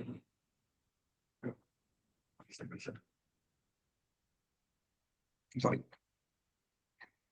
సో ఇది ఒక మనిషి తాలూకా mental supports, clarity, energy flow, balancing, everything ఈ రుద్రాక్ష సపోర్ట్ చేస్తుంది. అందుకే పూర్వకాలంలో మనిషిలోకి ఒక రుద్రాక్ష మెడలో ఉంటే కానీ మంచిది కాదు, ఉండాలి. ఇంచుమించు వాళ్ళు ఏడాది దగ్గర నుంచి ఒక నల్ల తాళ్ళలో కట్టి ఉంచేవారు. మనకు సినిమాల్లోనే కనిపించి ఉంటుంది. ఆ రుద్రాక్ష వాళ్ళకి ఎలాగ రోల్ అయ్యి వాళ్ళకి 5 కోట్లు వచ్చినప్పుడు సినిమా కూడా వచ్చింది దాని మీద డైరెక్ట్ గాను, రుద్రాక్ష అని చెప్పి. ఎందుకంటే మెడలో రుద్రాక్షలు ఖచ్చితంగా కట్టేవారు అన్నది పాయింట్ అండి ఇక్కడ. సో ఇది ఓవరాల్ గా ఒక ఎనర్జీ, ఒక రుద్రాక్ష ఎలా పనిచేస్తుంది అన్న పాయింట్ లోని ఈ పాయింట్. సో నెక్స్ట్ మనకి ముఖాలు ఏమిటి ఉంటుంది ముఖాలు. ప్రతి రుద్రాక్షల్లోని మనకి న్యాచురల్ గా లైన్స్ ఫామ్ అవుతాయండి. ఇప్పుడు నేను ఈ ప్రెజెంటేషన్ అయిపోయిన తర్వాత ఒక్కొక్క రుద్రాక్ష నేను చూపిస్తాను మీకు ఎలా ఉంటుందో న్యాచురల్ లైన్స్ అనేది. క్లోజ్అప్ లో ట్రై చేస్తాను ఎంత వీలైతే అంత. ఇది న్యాచురల్ గా లైన్స్ ఫామ్ అవుతాయండి మీకు. ఇది ఒక్కొక్క లైన్ ఒక్కొక్క ముఖాలు అంటాం బేసికల్ గా. ఏమిటి లైన్స్ అన్నది చూసుకుంటే కనుక, ఈ లైన్స్ ప్రతి ఒక్క రుద్రాక్ష ఒక్కొక్క లైన్ కి ఒక్కొక్క స్పెసిఫిక్ ఎనర్జీ వీళ్ళు చెప్పారండి. అంటే దీన్నే ఏకముఖి, దోముఖి, తీన్ముఖి అంటాం బేసికల్ గా. సో అది మనకి ప్రతి ఒక్క లైన్స్ లోని దాంట్లో ఉన్న ఎనర్జీస్ మన ఒక బాడీస్ లో ఒక పర్టికులర్ చక్ర మీద ప్రభావం ఇస్తుంది. మన బాడీ, మన మైండ్, మన స్పిరిచువల్ గ్రోత్, మన ఎలాగా షార్ప్నెస్, ఎవ్రీథింగ్ ఆ రుద్రాక్ష మీద బేసింగ్. సో ఇది ఓవరాల్ గా ముఖాలండి. దీనికి ఈ ముఖాలంటే ఫేస్ మనం డివిజనల్ అని, ఎనర్జీ ఛానలింగ్ అని, ఇవన్నీ కొంచెం వివరంగాను, ఎందుకంటే సమయం తక్కువ ఉంది కాబట్టి నేను కొంచెం ఫాస్ట్ గా వెళ్తున్నాను. సో తర్వాత మళ్ళీ మనం ఎప్పుడైనా ఖచ్చితంగా ఒక సెషన్ దొరికినప్పుడు వివరంగా చెప్తాను. సో దీంట్లో ముఖాలని ఒకవేళ మనం కట్ చేస్తే, ఒక రుద్రాక్షని కట్ చేస్తే, ఇప్పుడు నేను కటింగ్ కూడా చూపిస్తాను మీకు ఎలా ఉంటుంది అన్నది. ఇది మనకి ఇలా సీడ్స్ ఉంటాయండి. ఇందాక సార్ చెప్పినట్టు లోపల ఈ లోపల ఉన్న బీజాలని మనకి సీడ్స్ అంటాం ఒక్కొక్క దానికి. సో ఇప్పుడు 9 ముఖి కాబట్టి దీంట్లో 9 సీడ్స్ ఉంటాయి. ఒకవేళ మనకి ఈ స్కానింగ్ చేసేదనుకోండి, ఇది నా ఓన్ స్కానింగ్ మెషిన్. సో రుద్రాక్షలు కానీ స్కాన్ చేస్తే కనుక దాంట్లో ఎన్ని సీడ్స్ ఉన్నాయి, ఎలా ఉంటుంది ఆ సీడ్ తాలూకు ఎనర్జీ ఏమిటి అన్న పాయింట్ లోని ఇది స్కాన్ చేసి మేము ఫోటో ఇవ్వడం జరుగుతుంది ఎవరికైనా సరే. సో నా దగ్గరకు వచ్చిన వాళ్ళు చాలా మంది రుద్రాక్ష ఎలా ఉంది సార్, దీని మీద మేము కొన్నాము, నేపాల్లో కొన్నామండి, ఇక్కడ కొన్నామండి, అక్కడ కొన్నామండి, ఇది 20 ముఖాలు అయితే 14 ముఖాలు. నా దగ్గరకు వచ్చినప్పుడు నేను స్కాన్ చేసి వాళ్ళకి లైవ్ లో చూపిస్తానండి. అసలు దిస్ ఈస్ వాట్ మీ లోపల ఉన్నది అనేది స్కాన్ చేసి చూపిస్తానండి డైరెక్ట్ గా. సో ఈ స్కాన్ చేసినప్పుడు మనకి ఇలా వస్తుందండి బేసికల్ గా లోపల ఉన్న సీడ్స్ ఎలా ఉంటాయి ఏంటి అని. సో ఇది ఓవరాల్ గా ఇది అవుట్ సైడ్ స్ట్రక్చర్, ఇది ఇన్సైడ్ స్ట్రక్చర్. మనం ప్రతి దాన్ని కట్ చేసి చేయలేము కాబట్టి మన ఇన్సైడ్ స్ట్రక్చర్ ఎలా ఉంటుంది అన్నది ఒక స్కాన్ ద్వారా, అంటే ఆధునిక పరికరాలు వచ్చాయి. పూర్వకాలం ఇది కేవలం అంత కమర్షియల్ ఉండేది కాదు, ఆ చెట్టు నుంచి వచ్చేది. వీళ్ళు ఇలా చూసి డైరెక్ట్ గా ముఖాలు చెప్పి, ఇది ఈ ముఖాలన్నా, ఇది నువ్వు వేసుకో, ఇది ఈ ముఖాలన్నా, ఎందుకంటే ఇలా చూసి చెప్పేవారు అంతే. ఇప్పుడు కూడా మనకి అంటే కమర్షియలైజ్ ఇప్పుడు బాగా ఇది ఇంత రేట్, ఇది ఇంత రేట్ అని వస్తున్నాయి కాబట్టి దీనికి ఎక్కువ డూప్లికేట్స్ అనేవి వస్తున్నాయి, అంటే మాన్యువల్ గా లైన్స్ చేయడం అవుతున్నది. కానీ ఒరిజినల్ గా అయితే కనుక ఇది ఇలాగే సీడ్ ఉంటుంది. ఎంత సీడ్ క్లారిటీ ఉంటే అంత ఎనర్జీ ఉన్నట్టు. ప్రతి ఒక్క రుద్రాక్ష ఎంత సీడ్ క్లారిటీ ఉంటే. మరి ఏమిటిది? ఇప్పుడు మీరు ఇందాక చెప్పినట్టు సీడ్స్ అండి, దీని లోపల సీడ్స్ ఇలాగే వస్తాయండి. ఇందాక సార్ చెప్పారు కదా మనకి చేసుకుని పొడి తాగుతూ బీపీ తగ్గింది. అబ్సల్యూట్లీ చాలా మంది ఇది మన దీంట్లో కూడా చాలా మంది అది పండు అనుకుని తినేసారండి చాలా మంది. తినద్దు, ఎందుకంటే అది కెమికలైజ్డ్, కొంచెం నిలవ ఉండడానికి కెమికలైజ్ చేసి ఉంటుంది. సో దీని లోపల కట్ చేస్తే కనుక ఇలాంటి సీడ్స్ వస్తాయి. ఈ సీడ్స్ ని జెనెటికల్లీ మోడిఫై చేసి మన ఇక్కడ పెంచడం జరిగిందండి. దాని మీద ఆ నేపాల్లో ఉన్న ఎనర్జీకి ఇక్కడ ఉన్న సీడ్స్ ఎనర్జీకి చాలా తేడా ఉందండి. అది నెక్స్ట్ స్లైడ్ లో మనకి అదే కనిపిస్తుంది మనకి. సో దీంట్లో మనకు అనేది భద్రాక్షలు అండి. భద్రాక్షలు ఇక్కడ నార్మల్ గా సౌత్ ఇండియాలోని మాక్సిమం భద్రాక్షలు దొరుకుతాయండి. అది కూడా తెచ్చాను, కొన్ని భద్రాక్షలు కూడా తెచ్చాను మీకోసం. ఏంటంటే ఎలా ఉంటుంది అది భద్రాక్షల్లో. మామూలుగా అనుకోండి రుద్రాక్షలకి భద్రాక్షలకి చాలా మైన్యూట్ గా పోల్చియచ్చు. సో సాధారణంగా రుద్రాక్షలని డూప్లికేట్ ఉండదండి. డూప్లికేట్ అంటే ఏమిటంటే అది కూడా చెప్తాను. ప్లాస్టిక్వి ఒరిజినల్ రుద్రాక్షలకి పట్టుకుంటే ఈజీ పోల్చేస్తారండి. అంటే ఒక నిజమైన ఫ్లవర్, ఒక ఆర్టిఫిషియల్ ఫ్లవర్ ఎలా ఉంటుందో ఈజీగా పోల్చేయచ్చు అండి. అలాగే రుద్రాక్షలు కూడా ఈజీగా పోల్చేయచ్చు. లోపల ఈ భద్రాక్షల్లోని సీడ్స్ ఫామ్ అవ్వండి. ఇలాగ మనకి ఈ కణాలుండి సీడ్స్ అన్నది ఫామ్ అవ్వదు. మనకి ఎనర్జీ ఉండదు. అది వేసుకున్నా వేసుకోకపోయినా దాని ప్రభావం లేదు అని నేను చెప్పను. బట్ ఏదైతే మనం రుద్రాక్షలు అనుకుంటున్నామో దాని తాలూకా ప్రభావం మనకి ఇక్కడ రాదు. ఇక్కడ మనం చూసుకుంటే కనుక ఇప్పుడు లోపల ఇందాక మనకి స్లైడ్ లో ఇలా చూసాము. ఒకవేళ ఇప్పుడు 14 ఫేస్ ఎనర్జీ చూసామనుకోండి, ఈ డూప్లికేట్ రుద్రాక్ష అంటే ఇదండి. ఇక్కడ కూడా 14 ఫేస్లు, పైనుంచి మీకు 14 ఫేస్లు కనిపిస్తుంది, కానీ లోపల 14 ఫేసులు ఉండదు. లోపల 14 ఫేసులు ఉండదు. లోపల ఎలా ఉంటుంది బేసికల్ గా మనకి అంటే ఈ లోపల సీడ్స్ ఫామ్ అవ్వండి. ఇది దీంట్లో ఒకసారి అబ్జర్వ్ చేస్తే కనుక 1, 2, 3, 4, 5, 6 సీడ్లు గట్టిగా ఫామ్ అయ్యండి. మిగతా 7, 8, 9, 10, 11, 12, 13, 14 సీడ్స్ ఏవైతే ఉన్నాయో మిగతా 6 కాకుండా మిగతా సీడ్స్ ఫామ్ అవ్వలేదు. సో వీళ్ళు స్కాన్ చేసి ఇది డూప్లికేట్ అని అంటారు, కానీ డూప్లికేట్ కాదండి. దాంట్లో సీడ్స్ ఫామ్ అవ్వలేదు. మీరు 14 ముఖాల ఎనర్జీ తీసుకున్నారు, 14 ఎనర్జీ లేదు అక్కడ. అందుకు దీన్ని కాస్ట్ తగ్గిపోతుంది. దీంట్లోంచి మొత్తం కానీ పైనుంచి 14 ముఖాలు కనిపిస్తాయి. సో సాధారణంగా పెద్ద ముఖాలు తీసుకున్నప్పుడు ఐ అడ్వైస్ మన ఎదురుగుండా స్కాన్ చేసుకొని తీసుకుంటేనే బెటరు అన్నది నా సజెషన్. ఇది ఓవరాల్ గా ఒక రుద్రాక్షలు మనకు వచ్చేది. దీంట్లోని ఇంద్రాక్షలని కూడా ఉన్నాయి. నేపాల్, ఇండోనేషియా వచ్చేది పొడుగ్గా ఉంటాయండి. అవి పూర్తిగా ఇంద్రాక్షలు. ఇప్పుడు మీకు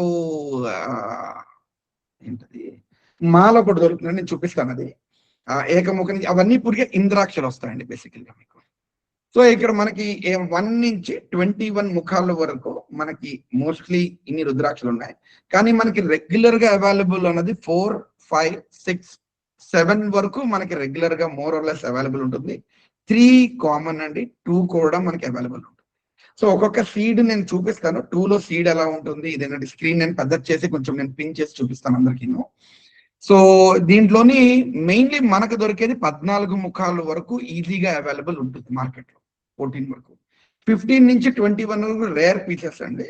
కొనుక్కున్నప్పుడు జాగ్రత్తగా అథెంటిక్ రుద్రాక్షల వాడి దగ్గర స్కాన్ చేసుకొని కొనడం అన్నది చాలా ఉత్తమము. లేకపోతే కనుక కొంచెం డబ్బులు ఎక్కువ అవుతాయి, మీకు దాని తలక ఫలితం రాకపోవచ్చు. కానీ మంచి వాళ్ళు ఎవరైనా స్కాన్ చేసి మనకి అథెంటిక్ అమ్ముతున్నారంటే కనుక ఖచ్చితంగా దీంట్లోనే మనం తీసుకోవచ్చు. ఇది ముఖాలు. దీనికి కాకుండా మనకి ఈ గౌరీ శంకర్ రుద్రాక్ష ఈ మధ్యలో బాగా ఫేమస్ అయింది. ఇది ఏంటంటే 2 రుద్రాక్షలు కలిపి, ఇప్పుడైతే మన కవల అరటిపళ్ళు ఎలా ఉంటాయో ఇలా 2 రుద్రాక్షలు కలిపి మనకి అది బయటకు వస్తుందండి. దీన్ని కూడా ఎక్కువ మార్కెట్ అయింది కాబట్టి దీన్ని కూడా వీళ్ళు ఏం చేస్తారంటే కొంచెం స్లిట్లు చేసి ఒక 2 రుద్రాక్షలు కలిపేస్తున్నారు, దాన్ని జాయింట్ చేస్తున్నారు అక్కడేనో, అంటే పచ్చిగా ఉన్నప్పుడే అది నెమ్మదిగా పెరిగి ఆ సీడ్స్ ఫామ్ అయ్యి ఇలాగ వస్తున్నాయండి. అది కూడా మోర్ ఆర్ లెస్ ఈ 2 రుద్రాక్షల ఎనర్జీ వస్తుంది అంతే. దాంట్లో కూడా 6 ముఖి ఉంటుంది, 5 ముఖీలు ఉంటాయి. ఎన్ని ముఖాలు ఉంటాయి అన్ని ముఖాలు. ఇది కాకుండా ఇది గణేష్ రుద్రాక్ష అని చెప్పేసి చిన్న కొమ్ము ఉంటుంది, అది కూడా నేను చూపిస్తాను ఒకటి ఇది ఏమిటని చెప్పేసి. సో ఇది గణేష్ రుద్రాక్ష. దీనికి ఏంటంటే మనకి 5 వేలు ఉంటాయి, ఒక 6 వేలు వచ్చింది అనుకోండి. అది ఏమిటంటే కానీ దానికి గణేష్ అని పేరు పెట్టారు. ఇది కూడా మనకి మోర్ ఆర్ లెస్ అవైలబుల్ ఉంటాయి, కానీ చాలా వరకు దీన్ని కొంచెం కమర్షియలైజ్ చేసి అమ్ముతారండి. సో ఇది మనకి. దీని తర్వాత మనకి ఏకముఖి, దోముఖి, తీన్ముఖి ఇలాగా మనకి ఒక్కొక్క దానికి ఒక్కొక్కటి స్లైడ్స్ ఉన్నాయి. సో ఇది చెప్పినట్టుగా కొంచెం నాకు టైం సరిపోదు. సో అందుకు నేను డైరెక్ట్ గా మనకి ఈ 4 ముఖి వరకు వెళ్తాను. డైరెక్ట్ గా మనకి మేజర్ గా మనకు అవసరం వచ్చేది ఈ 4 ముఖి రుద్రాక్ష అండి. సారీ, 4 ముఖి రుద్రాక్ష మనకి బుధుడిని రిజంబుల్ చేస్తుంది. ఇది మెయిన్లీ ఎడ్యుకేషన్స్ కి వాటికి కనుక 4 ముఖి బుధుడిని, 5 ముఖి జూపిటర్ని, 6 ముఖి శుక్రుడిని. ఈ 3 మనకి రెగ్యులర్ గా అవైలబుల్ ఉంటాయి. మంచి సైజ్, మంచి సీడ్ తోటి మనం హ్యాపీగా తీసుకోవచ్చు. ఇది ఈజీగా అవైలబుల్, దీని కాస్ట్ పెద్ద ఎక్కువ ఉండదు. 4 ముఖి advisable for all the children. ఎవరైతే స్కూల్స్కి వెళ్తున్నారో వాళ్ళందరికీ 4 ముఖి మంచిది అని చెప్పానండి. సో దీని తర్వాత రుద్రాక్షలను అసలు ఎలాగా దీన్ని ఎనర్జైజ్ చేసుకోవడం ఎలాగా అన్న పాయింట్ లో డైరెక్ట్ గా ఇదే క్వశ్చన్ ఉందండి. ఎవరు వేసుకోవచ్చు, ఎప్పుడు వేసుకోవచ్చు, ఈ పాయింట్ లో ఎలా ఎనర్జీ చేసుకోవచ్చు దీన్ని. సో స్ట్రైట్ అవే మనకి ఈ ప్రెజెంటేషన్ లో మనకి ఏంటి అర్థమైందంటే ఇది ఒక డ్రై ఫ్రూట్ సీడ్ అండి. నేను డైరెక్ట్ గా నేను అన్ని ముఖాలకి వెళ్ళట్లేదు, టైం ఉంటుంది, ఒక 1 hour ఎంతో ఉంటుందని చెప్పనుకున్నాను, బట్ లేదు కాబట్టి నేను కొంచెం అన్ని స్కిప్ చేయాల్సి వచ్చింది. ఏమనుకోవద్దు, దయచేసి ఏమనుకోవద్దు. దాని తర్వాత మళ్ళీ ఇంకొకసారి మనకు ఒక్కొక్క ముఖాల గురించి ఒక్కొక్కటి నేను వివరంగా ఒక్కొక్కరికి చూపించి మరీ నేను చెప్తాను ఎప్పుడైనా అవసరం. మనకి ఫిజికల్ గా మొన్న లాస్ట్ సండే వర్క్ షాప్ పెట్టాను, ఆ రోజు చెప్పడం జరిగింది. సో ఒకసారి ఎప్పుడైనా మనకి వాళ్ళు వర్క్ షాప్ అది పెట్టినప్పుడు తప్పకుండా నేను ఇంటిమేట్ చేస్తాను, అందరు రండి. రుద్రాక్షల్ని మనం ఏన్షియన్స్ పురాణం ఏదైతే స్టడీస్ ఉన్నాయో అది ముందు పంపించడానికి ఖచ్చితంగా మనం వంతు సహకరిద్దామండి. సో దీంట్లో మనకి బేసికల్ గా రుద్రాక్షలు అన్నది ఫస్ట్ ఈ స్లైడ్ అన్నది ఒకసారి అందరికి కాపీ చేసుకోండి.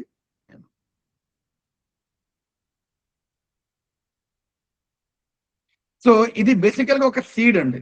మనం ఒక డ్రై ఫ్రూట్ సీడ్ ని కూడా డైరెక్ట్ గా పచ్చి తినకుండా రాత్రిపూట నీటిలో నానబెట్టుకొని ఉదయం తినమని డాక్టర్స్ కూడా చెప్తారు. బాదాం ఉంటుంది, అది కూడా. ఏ సీడ్ అయినా సరే దానికి ఎనర్జీ ఇచ్చేది వాటర్. ఇందాక సార్ కూడా అదే చెప్పారండి, water like transform, water Jeevan ఇస్తుంది. ఈ సీడ్ కి జీవన్ రావాలంటే కనుక నీళ్లు కంపల్సరీ. ఏ నీటిలో అయినా సరే రాత్రిపూట పెట్టండి, ఉదయం లేచి దాన్ని ధరించండి. ఎలాంటి రుద్రాక్ష అయినా సరే బెడ్ టైమ్స్ లో నాట్ అడ్వైజబుల్, ఇది మ్యాండేట్. సో మన దగ్గరకు వచ్చినప్పుడు ఒక రుద్రాక్షని దాన్ని ఖచ్చితంగా ఇప్పుడు ఏదైతే పండు ఉందో అది డైరెక్ట్ గా వస్తుంది కాబట్టి నేను మనకి దొరికే ఆయిల్స్, నువ్వుల నూనె కానీ, పల్లి ఆయిల్ కానీ, లేకపోతే మస్టర్డ్ ఆయిల్ కానీ దీంట్లో ఉంచమని చెప్తానండి ఖచ్చితంగా. ఎందుకంటే దాని హార్డ్నెస్ పెరుగుతుంది, లేకపోతే కనుక చిట్లిపోతుంది, సీడ్ అంటుంది. దాని తర్వాత ఎవ్రీ డే నైట్ మనకి ఖచ్చితంగా ఇది వాటర్లో పెట్టాలి, దాని తర్వాత ఇది ధరించాలి మన్నాడు మార్నింగ్, అది ఎవ్రీడే. ఇది కాకుండా ఇంకేం రిచువల్స్ ఫాలో అవ్వాలంటే కనుక ఒక్క నిమిషం,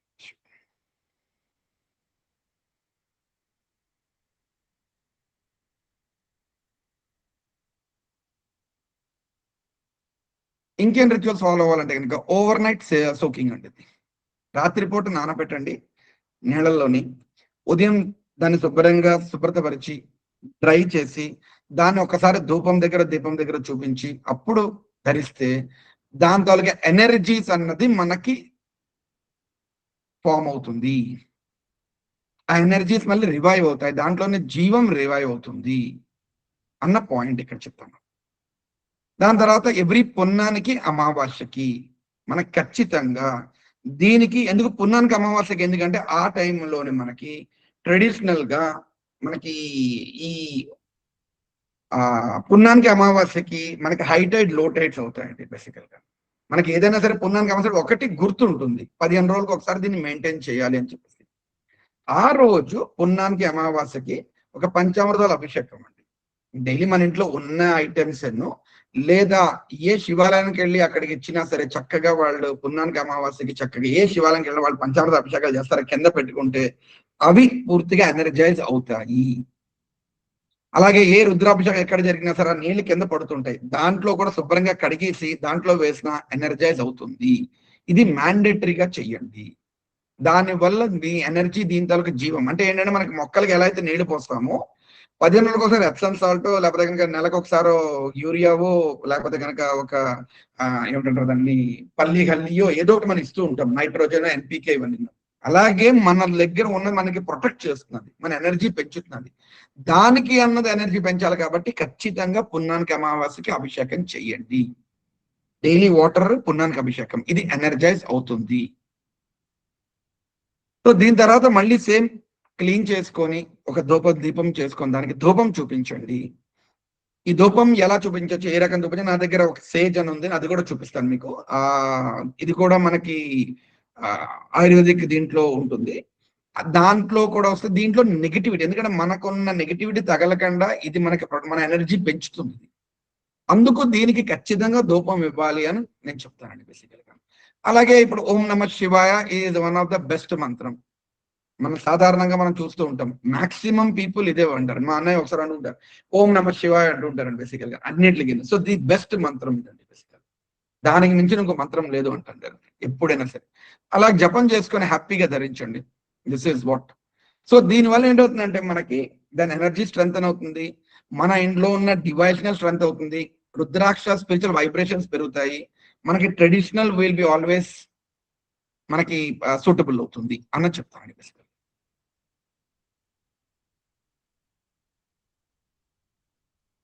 సో ఇది ఎప్పుడెప్పుడు అవాయిడ్ చేయొచ్చు అంటే కనుక మోస్ట్లీ బీడ్స్ ఎప్పుడు స్లీపింగ్ టైంలో అవాయిడ్ చేయాలండి బేసికల్ గా. స్లీపింగ్ టైమ్స్ లో ఖచ్చితంగా అవాయిడ్ చేయాల్సి వస్తుంది. అంటే నిద్దట్లో ఖచ్చితంగా తీసేసి మనం పక్క దేవుడి దగ్గర దేవుడి పెట్టలు ఎక్కడ మనకి పవిత్రమైన ప్లేస్ లో చక్కగా అది నీటిలో పెట్టేస్తే దాన్ని చార్జ్ అవుతూ ఉంటుంది. నైట్ వేసుకోకండి. అలాగే నీళ్ళలో పెట్టుకొని దేవుడి పెట్టలో కాదు బయట ఉండగా ఎక్కడైనా సరే ఒక నియరెస్ట్ సేఫెస్ట్ ప్లేస్ లో మనం పెట్టుకుంటే కనుక బెటర్. ఆ రాత్రిపూట ఏంటంటే ఆ బాల్ అన్నది కొంచెం గట్టిగా ఉంటుంది కాబట్టి అది ఎక్కడైనా గుండెల్లో గుచ్చుకునే ఛాన్స్, బోన్ మీద గుచ్చుకునే ఛాన్స్ ఉంటుంది కాబట్టి అది కూడా technically it is not safe. రెండోది ఎప్పుడెప్పుడు మళ్ళీ ఇంకా వేసుకోకూడదు అంటే కనుక ఫ్యూనరల్స్ టైంలో వేసుకోకూడదండి. ఏవైనా లాస్ట్ రిచువల్స్ కానీ ఎక్కడికైనా వెళ్తే కనుక ఏదైనా మార్నింగ్ డేస్ లోకి ఎక్కడికైనా వెళ్తే కనుక నేను అవాయిడ్ చేయమని చెప్తాను. ఒకవేళ పొరపాటున మనం వెళ్లాల్సి వచ్చింది అంటే కనుక వచ్చిన తర్వాత దాన్ని మళ్ళీ శుభ్రంగా శుభ్రపరిచి దాని తర్వాత ధూపదీపాలు వేసుకొని ఏదైనా గుడికి వెళ్ళి అభిషేకం చేయించుకొని వేసుకుంటే దాంట్లోని నెగిటివ్నెస్ మనకి పోతుంది అన్నది క్లియర్. So mainly newer. అలాగే లేడీస్ చాలా మంది మొన్న డౌట్లు వచ్చేయండి, మనం వేసుకోవచ్చా మేము వేసుకోకూడదు. రుద్రాక్ష ఎవరైనా వేసుకోవచ్చు, ఇది వేసుకోకూడదు, అంటే ఇది వాళ్ళది. బట్ నేను నమ్మేది రుద్రాక్ష ఎవరైనా వేసుకోవచ్చు, ఎలాంటి వాళ్ళైనా సరే. వాళ్ళు కొంచెం ఏంటంటే మంత్లీ సైకిల్స్ లోని ఆ టైంలోని జాగ్రత్తగా ఒక పెట్టేయాలి, నీళ్ళలో పెట్టేయాలి సేఫెస్ట్ ప్లేస్ లోని. మళ్ళీ తర్వాత సేమ్ ప్రొసీజర్ ఫాలో అయ్యి నెలకు ఒకసారి వాళ్ళు చక్కగా శుభ్రపరిచి మళ్ళీ క్లీన్ గా వాళ్ళు మళ్ళీ ధరించవచ్చు. పొరపాటున ఎక్కడైనా బయట ఉన్నప్పుడు ఏమో ఆ టైంలో తీసేయచ్చు. దాని తర్వాత ఇంటికి వచ్చిన తర్వాత మళ్ళీ సేమ్ పొజిషన్ 5 days పాటు 3 days పాటు వాట్ ఎవర్ ద డేస్ వాళ్ళు పాటిస్తారు కాబట్టి ఆ డేస్ లో ఉన్నది వాళ్ళు ఖచ్చితంగా వాళ్ళు మనకి పక్కన పెట్టేసుకొని ట్రెడిషనల్ గా వాట్ ఎవర్ వాళ్ళ గురువుస్ ఏం ఫాలో అవుతున్నారు, వాళ్ళ స్పిరిచువల్ ఏం చెప్తున్నారు అన్నది వాళ్ళంటే ఒక్కొక్కలా ఫాలో అవుతారు. వాళ్ళ ట్రెడిషన్ ప్రకారం అది పక్కన పెట్టి మళ్ళీ సేమ్ వాటర్ లో పెట్టి రెగ్యులర్ గా వాళ్ళు మెయింటైన్ అవ్వచ్చు. బెడ్ టైమ్స్ లోని మార్నింగ్ డేస్ లోని ఇది ఎల్లో చెయ్యము. రెండోది ఇది పీరియాడికల్లీ ఎవ్రీ 15 days ఎలా అయితే ఉందో మనకి పీరియాడికల్లీ ఆయిల్ అన్నది సాధారణంగా అడ్వైజబుల్. ఎందుకంటే దీనికి ఆయిల్ ఖచ్చితంగా పెట్టాలి. అందుకే చాలా మంది శాండిల్ ఆయిల్ కానీ లేకపోతే ఆల్మండ్ ఆయిల్ కానీ చాలా మస్టర్డ్ ఆయిల్. ఈ నార్త్ వైపు మన ఈస్టర్న్ వైపు వెళ్తే కనుక వాళ్ళు మస్టర్డ్ ఆయిల్స్ స్నానాలు చేస్తారండి బేసికల్గా. ఆ టైంలో వాళ్ళు స్నానాలకి టైంలో వేసుకుంటారు, ఎందుకంటే ఆయిల్ డైరెక్ట్ గా దానికి పట్టేస్తుందని డైరెక్ట్ గా రెగ్యులర్ గా ఆయిల్ ఉంటుంది. ఒకవేళ రెగ్యులర్ గా ఉంటుంది కాబట్టి ఎప్పుడైనా సరే 1 week వీక్లీ వన్స్ ఒకసారి చిన్న పెసర్ ఒక 2 drops ఆయిల్ వేసేసుకొని మనం నీట్గా తుడుచుకుంటే దీని తాలూకా స్ట్రెంగ్త్ పెరుగుతుంది, చిట్లిపోదు. ఎందుకంటే ఇది సెంటిమెంట్, మనతో బాడీతో ఉన్నంత కాలం సెంటిమెంట్ గా తయారైపోతుంది. కొన్నాళ్ళకి ఏవైనా విరిగిపోయినా సరే సెంటిమెంటల్ గా ఉంటుంది కాబట్టి ఈ ఆయిల్ అన్నది మనకి స్టాండర్డ్ అంటే స్ట్రెంగ్త్ బాగా పెంచుతుంది. రెండోది ఇతరుల చేతుల్లో ఇవ్వద్దు అంటాం. మన వేసిన రుద్రాక్షల్లో ఇతర చేతుల్లో ఇవ్వద్దు అని అంటాం ఖచ్చితంగా. అందుకే మనం ధరిస్తాం కాబట్టి మన ఎనర్జీస్ మనలో ఉంటాయి కాబట్టి మన ఎనర్జీస్ ఉండాలి. ఇది ఎలా ధరించవచ్చు, మెడలో వేసుకోవచ్చా, బ్రేస్లెట్ పెట్టుకోవచ్చా అంటే ఎలాగైనా సరే మన ఒంటి మీద ఉంటే చాలండి. మన ఒంటికి టచ్ అవ్వాలి. టచ్ అయితే ఆటోమేటిక్గా సాధారణంగా మెడలో అడ్వైజబుల్, లేదా కనుక చేతుల మీద కూడా ఈ మధ్యలో లేడీస్ వాళ్ళు చేతుల మీద ధరిస్తున్నారు బ్రేస్లెట్ లాగా, ఖచ్చితంగా ధరించవచ్చు. హ్యాపీగా దాని ఎనర్జీస్ కూడా దానికి ఆ బాడీకి మనకి పాస్ అవుతాయి. సో ఇది డైలీ మనకి డైలీ నేనేంటంటా ఉంటే ఇది రుద్రాక్ష అన్నది ఒక ట్రెడిషనల్ పాత పద్ధతులు ఏన్షియంట్ హీలింగ్ సిస్టమ్. దీన్ని రెస్పెక్ట్ ఇవ్వండి, రెగ్యులర్ గా దాన్ని మెయింటైన్ చేయండి. ఆఫ్టర్ బాత్ అంటాము, బట్ మనకి ఇప్పుడు వాష్రూమ్స్ అన్ని కలిపి ఉన్నాయి కాబట్టి ఆఫ్టర్ బాత్ అంటాం. ఇదివరకు స్నానాలకి నూతుల దగ్గర చేశారు కాబట్టి ముందే వేసుకునేవారు, ఎందుకంటే ఆ నీళ్ళ ఎనర్జీ మనకు వస్తుందని చెప్పేసి. లేదా కనుక నీళ్లు ఆ దేవుడి దగ్గర వెళ్ళి మంచిగా వేసుకుంటారు. సో ఆఫ్టర్ బాత్ వేయండి, రెగ్యులర్ గా మెడిటేషన్ చేయండి. వేసుకున్న తర్వాత మెడిటేషన్ నాకు రాదు అన్నారు అనుకోండి 108 times ఓం నమ శివాయ తలుచుకోండి. రాత్రిపూట బెడ్ టైమ్స్ లో వేసుకోకండి. ఫ్యూనరల్స్ లోని వెళ్ళకండి. మార్నింగ్ డేస్ కానీ ఫ్యూనరల్స్ కానీ వెళ్ళకండి. ఏదైనా నెగిటివ్ వైపు ప్రొటెక్షన్ మీకు ఉంటుంది. సారీ, కరంగుని మాల ఒకటి ఈ మధ్యలో ఫేమస్ అయిందండి, దాని గురించి వచ్చినట్టుంది. Okay, anyways, so that's all for now అండి. Thank you so much. ఇప్పుడు నేను ఒక్కసారి రుద్రాక్షలు అన్నది ఏమిటి ప్రెజెంటేషన్ స్టాప్ చేసి ఒకసారి నాకు పిన్ చేస్తాను. ఒకసారి దీని లోపల సీడ్స్ ఎలా ఉంటాయి, ఈ భద్రాక్షలు ఎలా కనిపిస్తాయి, ఏమిటి అన్నది ఒక్కసారి నేను చూపిస్తాను సార్. ఒకసారి ఒక్క నిమిషం అండి.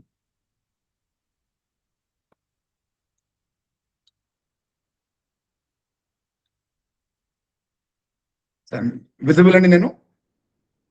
సో ఇది ఓవరాల్ గా ఒక జస్ట్ ఆఫ్ ద ప్రెజెంటేషన్ అండి. నేను 1 నుంచి 10 ముక్కలు రాసుకున్నాను, బట్ నాకు టైం సరిపోలేదు కాబట్టి నేను వదిలేదండి.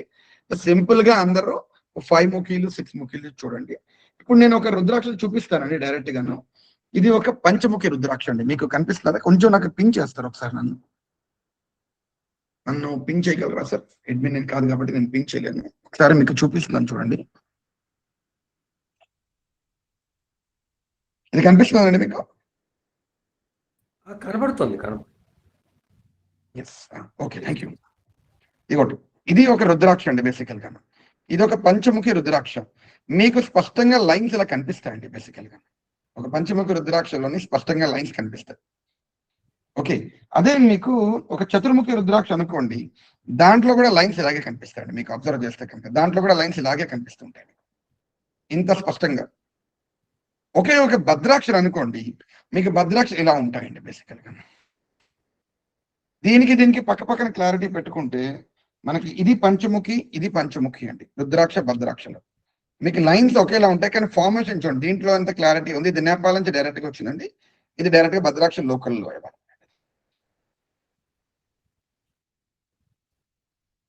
ఇది కాకుండా మనకి ఈ లోపల బ్రేక్ చేస్తే ఎలా ఉంటుంది అన్న పాయింట్ లో చూసుకుంటే కనుక, బ్రేక్ చేస్తే కనుక మనకి రుద్రాక్షల్లోని ఇలా వస్తుందండి బేసికల్ గా. ఇన్సైడ్ మనకి హోల్స్ ఇలా కనిపిస్తాయండి బేసికల్ గా మనకి క్లారిటీగా సీడ్స్. ఇది ఒరిజినల్ రుద్రాక్ష. ఇలా పైనుంచి ఒరిజినల్ రుద్రాక్ష ఇంత లైన్స్ క్లారిటీగా ఉంటాయి, ఇలా వస్తుందండి. అదే మనకు చతుర్ముఖి కట్ చేస్తాం అనుకోండి, మనకి చతుర్ముఖిలో ఇలా ఉంటాయండి. ఒకవేళ మనకి ఈ ఏకముఖి దోముఖి అని అంటాము. దోముఖిలో సీడ్స్ ఇలా ఉంటాయండి బేసికల్ గా మీకు. ఇది నేను ఇలా కట్ చేశానండి. ఇది 2ముఖి రుద్రాక్ష. మీకు ముందు రుద్రాక్ష చూపిస్తాను. ఇది 2ముఖి రుద్రాక్ష అండి. ఇది 2ముఖి కనిపిస్తుందండి. రైట్, దీన్ని కట్ చేస్తే దీని లోపల ఇలా వస్తుందండి. దీని లోపల ఇలా ఉంటుంది బేసికల్ గా మనకి రుద్రాక్ష ఇలా ఉంటుంది. దీంట్లో సీడ్స్ మనకు వచ్చేసరికి ఇలా వస్తుందండి. ఈ ఏకముఖి కాటు రుద్రాక్షల దానాల్లోని ఏమిటి ఇక్కడ దగ్గర ఉంది, అది లేదనుకుంటాను, ఇక్కడ కనపడట్లేదు. సో దీంట్లో మనకి ఇది సింగిల్ ఉంటుందండి కాజుము దానాలు. ఒకవేళ మనం భద్రాక్షలు కట్ చేస్తాం, ఏది లోకల్లో మనకు ఉంటుందో భద్రాక్షలు కట్ చేస్తే కనుక మనకి హోల్స్ ఇలా ఉంటాయండి బేసికల్ గా. ఇందాక చూసిన సీడ్కి ఇప్పుడు చూసండి, ఇది 3ముఖి ఇక్కడ లోకల్లో తెప్పించండి కావాలి. ఏవైతే లోకల్లో దొరుకుతాయి. ఇది దీనికి ఇదే తేడా అండి. ఎనర్జీ మీకు పాయింట్ ఆఫ్ వ్యూ ఎనర్జీ ఇలా ఉంటుంది. రుద్రాక్షకి భద్రాక్షకి ఇలా ఉంటుందండి బేసికల్.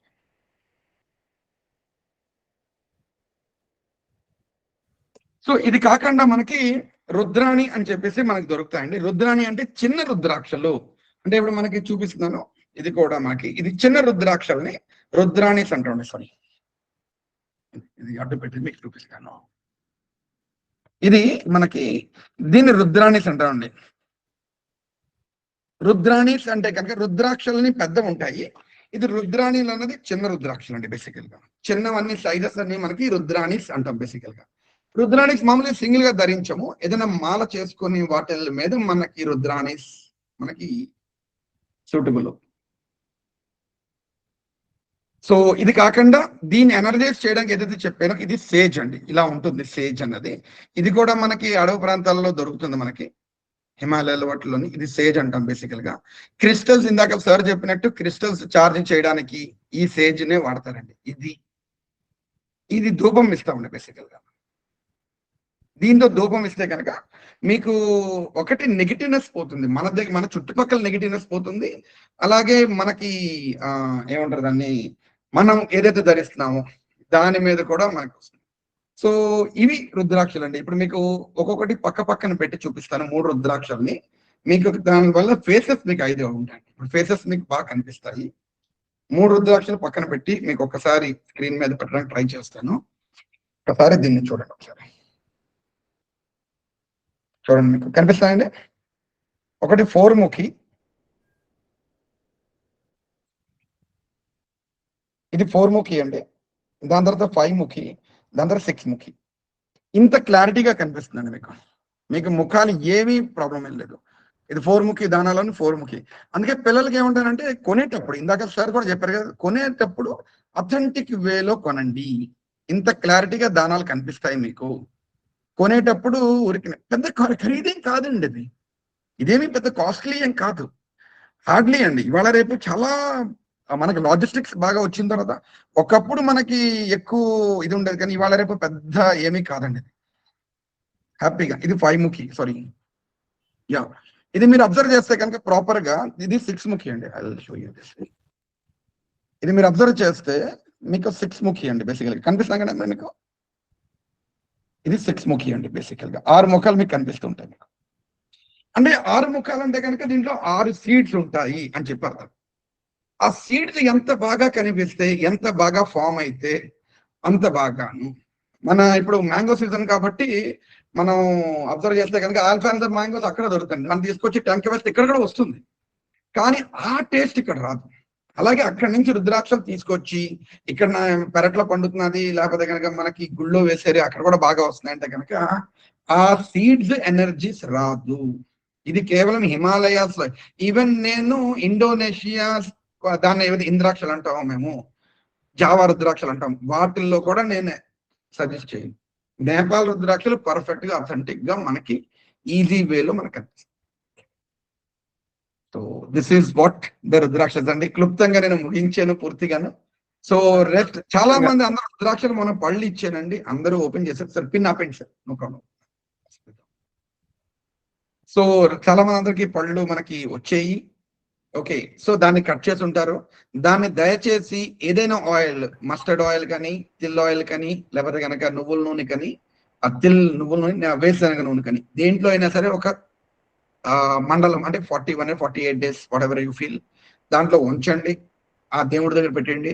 దాని తర్వాత శుభ్రంగా వాష్ చేసి పంచామృతాలతోటి మళ్ళీ అభిషేకం చేసుకొని మళ్ళీ మనం ధరించామనుకోండి, దాని తాలూకా ఎనర్జీస్ మనకి బయటికి వస్తాయి. ఇవి నేను ప్రత్యేకించి అక్కడి నుంచి తెప్పించాను. మన వాళ్ళు వస్తున్నప్పుడు ఆ రోజు చెప్తే కనుక, సార్ నేను అడిగాను, సార్ నా అక్కడికి వస్తున్నారా, ఫ్లైట్ లో వస్తున్నారంటే కనుక రాదేమో అనుకున్నాను, కానీ లక్కీగా అందరికీ అదే ఏమంటారు దాన్ని తీసుకునే అదృష్టం ఉంది కాబట్టి అది ఆ రోజు ఫ్లైట్ లో అలాగ వచ్చేసింది. అది నాది ఏమీ కాదు. ఇది పూర్తిగా శాస్త్రి గారు అనుకున్నారు. ఆ శాస్త్రి గారి బలం, ఆ సంకల్ప బలం వచ్చింది, పూర్తిగా అది ఇచ్చేస్తాను అందరికీ. సో అది ఖచ్చితంగా అది వాష్ చేయండి, అది ఎనర్జీస్ మీకు చేసుకోండి. దీన్ని వివరంగా నేను ఆల్రెడీ వర్క్ షాప్ కండక్ట్ చేస్తూ ఉంటాను రెగ్యులర్ గాను. వచ్చి మీరు దాన్ని ఎక్స్పీరియన్స్ చేయొచ్చు. ఇందాక సార్ చెప్పినట్టు ఆరా స్కానర్ తో కూడా నేను దాన్ని చూపించడం జరిగింది చాలా సార్లు. ఈ క్రిస్టల్స్ వాటికి చాలా వరకు ఇందాక ఎంఎథిస్ట్ ఇవన్నీ నేను అన్ని వర్క్ షాప్స్ చూపిస్తూ ఉంటానండి. కేవలం అందరికి ఏంటంటే ఇది ఒక వేదిక్ అన్నది సైన్స్, మనకి వేదిక్ అన్నది science, it is not a myth. అది ప్రమోట్ చేయడానికి నేను ఎక్కువ చూస్తూ ఉంటాను. So that's all from my side. So నేను ఒకసారి క్వశ్చన్ ఆన్సర్స్ తీసుకుంటాను క్విక్లంగా, దాని తర్వాత గురువు గారు ఒకసారి చూస్తారు. ఎవరైనా క్వశ్చన్ ఒకసారి హ్యాండ్ రైజ్ చేస్తే కనుక నేను ఖచ్చితంగా వాళ్ళ క్వశ్చన్. సార్ పిన్ తీసిచ్చండి, నాకు అందరూ కనిపించట్లేదు పిన్. హ్యాండ్ రైజ్ 4 నిమిషాలు మనం తీసుకున్న తర్వాత గురువు గారు. రైట్ అండి తప్పకుండా అండి. యా, లక్ష్మీ లలిత గారు చెప్పండి. జై శ్రీరామ్ అండి. అంటే ఒరిజినల్కి డూప్లికేట్కి అసలు మేము ఎలాగా తెలుసుకోవచ్చు? మాకు దగ్గరకి ఇప్పుడు ఇప్పుడు మేము విజయవాడ నుండి మాట్లాడుతున్నాం అండి. ఒరిజినల్కి డూప్లికేట్కి మేము ఎలా తెలుసుకోవచ్చు అది కొంచెం చెప్పండి. అంటే మీరు చెప్పేస్తారు. ఒకటేనండి, బేసికల్గా ఎవరి దగ్గర అయితే కొంటున్నారో మీరు, వాళ్ళు స్కానింగ్ రిపోర్ట్ ఇస్తారండి. ఎందుకంటే కట్ చేసి మీరు చూడలేరు కాబట్టి దానికి స్కానింగ్ రిపోర్ట్ ఇస్తారు. స్కానింగ్ రిపోర్ట్ అడగండి, మీరు ఇప్పుడు మీరు కొంటున్నారు ఎంతో ఒక రూపాయో ఒక 10 రూపాయలు ఇచ్చి కొంటున్నారు కాబట్టి నాన్న ఇది నాకు స్కానింగ్ రిపోర్ట్, ఎందుకంటే సర్టిఫై ఏం చేస్తారు మీరు, ఏ సర్టిఫికేట్ మీద ఏంటి రాస్తారు, ఇది న్యాచురల్ రుద్రాక్ష, ఇది చెట్టు నుంచి వచ్చింది అని చెప్పి రాస్తారు. ఎవరైనా సరే రాస్తారు, డూప్లికేట్ ప్లాస్టిక్ అని ఎవరు రాయరు. ఇది ప్రతి చెట్టు నుంచి వచ్చింది. 14 ముక్కలు అన్నారు అనుకోండి, ఒకసారి స్కాన్ తీసారు అనుకోండి, హార్డ్లీ ఎంత అవుతుందండి మీకు ఖర్చు, ఆ స్కానింగ్ తీసుకుంటే కానీ స్కానింగ్ తీసేస్తారు మీరు. అదే దాంట్లో ఉన్న గింజలు మీకు కనిపిస్తాయి ప్రాపర్ గాను, అది అన్ని కనిపించాయి అనుకోండి, లెక్క పెట్టి మీరు తీసుకోండి, ప్రాబ్లం ఏముంది. మీరు ఎక్కడైతే కొంటున్నారో అథెంటిక్ వాళ్ళ దగ్గర కొనండి. That's what I always say. గురువు గారు, ఈ రుద్రాక్ష నీళ్ళల్లో వేసి తాగొచ్చు అన్నారు. ఏ రుద్రాక్ష వేసుకోవచ్చు? ఏదైనా వేసుకోవచ్చు? ఏదైనా వేసుకోవచ్చు అండి, అలా ఏం లేదండి. 4, 5, 6 ఎప్పుడైనా వేసుకోవచ్చు. మిగతావన్నీ మీ జాతక చక్రాన్ని పరిశీలించుకొని ఏదైనా జ్యోతిష్యుల దగ్గరికి వెళ్ళి, ఇందాక సార్ కూడా అదే చెప్పారు, ఏదైనా జ్యోతిష్ దగ్గరికి వెళ్ళి వాళ్ళు ఏ జాతకాల్లో అంటే లైక్ మీకు ఏ ఎనర్జీ కావాలి, మీకు ఏ ఎనర్జీ తక్కువ ఉంది అని చూసుకుంటే ఆ ఎనర్జీ పెంచుకోవడానికి ఆ రుద్రాక్షలు మీరు వాడండి, అది ఏం ప్రాబ్లం లేదు. రెండోది వాటర్ అంటారా, అబ్సల్యూట్లీ నాట్ ప్రాబ్లం. ఆ వాటర్ ఏది పవిత్రం నీళ్ళే కదా అవి, ఆ నీళ్లు తాగండి, the best, absolutely not problem. తాగొచ్చు, చెట్లో వేయొచ్చు, ఏదైనా చేయొచ్చు. రోజు నీళ్లు ఏముంది, ఒక చిన్న గ్లాస్ ఏముందండి, ఒక చిన్న గ్లాస్ రుద్రాక్ష అంతా పడుతుంది, ఒక మహా అయితే ఒక చిన్న గ్లాస్, అది తాగినా ఏం ప్రాబ్లం, హ్యాపీగా ఓం నమ శివాయ అని చెప్పి ఒక తీర్థంలా తీసుకున్నట్లు, అబ్సల్యూట్లీ నాట్ ప్రాబ్లం. సో విశాల గారు చెప్పండి. సార్ నమస్తే. ఇది 3 ముక్కి అండ్ 7 ముక్కి వేసుకోవచ్చా సార్ ఎవరైనా? అది వాళ్ళ ఎనర్జీస్ అండి, వాళ్ళకి రెస్పెక్టివ్ ప్లానెట్స్ ఆల్రెడీ గూగుల్లో చాలా అవైలబుల్ ఉంది. లాస్ట్ టైం గురువు గారు ఒకళ్ళు మొత్తం గూగుల్ నుంచి మొత్తం తీసి పెట్టారు గ్రూపుల్లోని. లేదా కనుక 3 ముఖి ఎవరి ఏ ముఖాలను వేసుకోవచ్చండి, ఆ ఎనర్జీ మీ బాడీ మీద పెంచుకుంటున్నారు. ఇది ఓవరాల్ గా నేను చెప్తాను. ఎనర్జీ ఎప్పుడైతే పెంచుకున్నారో దానివల్ల మీకు వచ్చే కాంప్లికేట్, మీకు హై ఎనర్జీ ఆల్రెడీ ఉందనుకోండి, అది ఇంకా పెంచుకోవడం వేస్ట్. కానీ ఎవరికైనా సరే ఏ ఎనర్జీ కావాలి, మెర్క్యూరీ అంటే బుద్ధి కావాలి, బుద్ధి ఎంత పెరిగినా ఇంకా పెంచుకోండి అంటారు. గురు బ్లెస్సింగ్స్, ఎంత బ్లెస్సింగ్స్ ఉన్నా ఇంకా గురువు గారి దగ్గరికి వెళ్ళమని చెప్తాం, అని గురు బ్లెస్సింగ్స్. శుక్రుడు అది కూడా గురువే, శుక్రాచార్యులు కూడా గురువే. సో శుక్రుడు ఎంత పెంచుకున్నా పెంచుకొని చెప్తాం. ఈ 3 ఈజీలీ మీకు ఎప్పుడైనా వేసుకోవచ్చు, ప్రాబ్లం ఏం లేదు సార్. అంటే సాటర్న్ కోసం అయితే ప్రొటెక్షన్ కోసం అది ఒక్కసారి మళ్ళీ అంటే నేను వివరంగా మళ్ళీ మీకు ప్రతి ఒక్కటి, ఇప్పుడు నేను అంటే టైం లేదు కాబట్టి నేను క్లుప్తంగా చెప్తానండి, తర్వాత నన్ను. Okay sir. రాజేష్ సార్, ఇప్పుడు రీసెంట్ గా నేను కూడా నేపాల్ వెళ్ళాను. సో అప్పుడు ఏమన్నారంటే రుద్రాణీలు అనేవి కాస్ట్ ఎక్కువ ఉన్నాయి. రుద్రాక్ష అర్థం కాలేదండి. చిన్న రుద్రాక్షలు అనేవి చాలా కాస్ట్ ఉంటాయి. దానికి రుద్రాక్షకి తేడా ఏముంది? నాకు అర్థం కావట్లేదు, మీరు మీ వాయిస్ క్రాకింగ్ ఉందండి, నాకు అర్థం కావట్లేదు. సో మీరు ఒకసారి క్లారిటీ ఏరియాకి వచ్చి ఒకసారి రండి. సంజీవ్ గారు చెప్పండి. శివాజీ గారు. శివాజీ అండి, నమస్తే అండి. ఇప్పుడు మనం జపం చేసే రుద్రాక్షమాల ధరించకూడదు, ధరించే రుద్రాక్షమాలతో జపం చేయకూడదు అంటారు, నిజమేనా? రైట్ అండి, ఎందుకంటే జపం చేసే మాల మనం జపం చేసుకుంటే మాది పవిత్రంగా ఉంటుంది కాబట్టి బయట నెగిటివ్ ఎనర్జీ కలగకూడదు అని చెప్పేసి అది కౌంటింగ్ కి, అది కేవలం మనకి బయట ధరించేది నెగిటివ్ ఎనర్జీ బాడీకి వెళ్తుంది కాబట్టి దాంతో. సో కొన్ని మంది దాన్నే జపం చేసుకొని వేసుకుంటారు, కొన్ని మందిది. సో ఎవరి ఒపీనియన్స్ వాళ్ళ ఉంటాయండి. నేనైతే కనుక 2 సెపరేట్ చేసుకోమని చెప్తాను.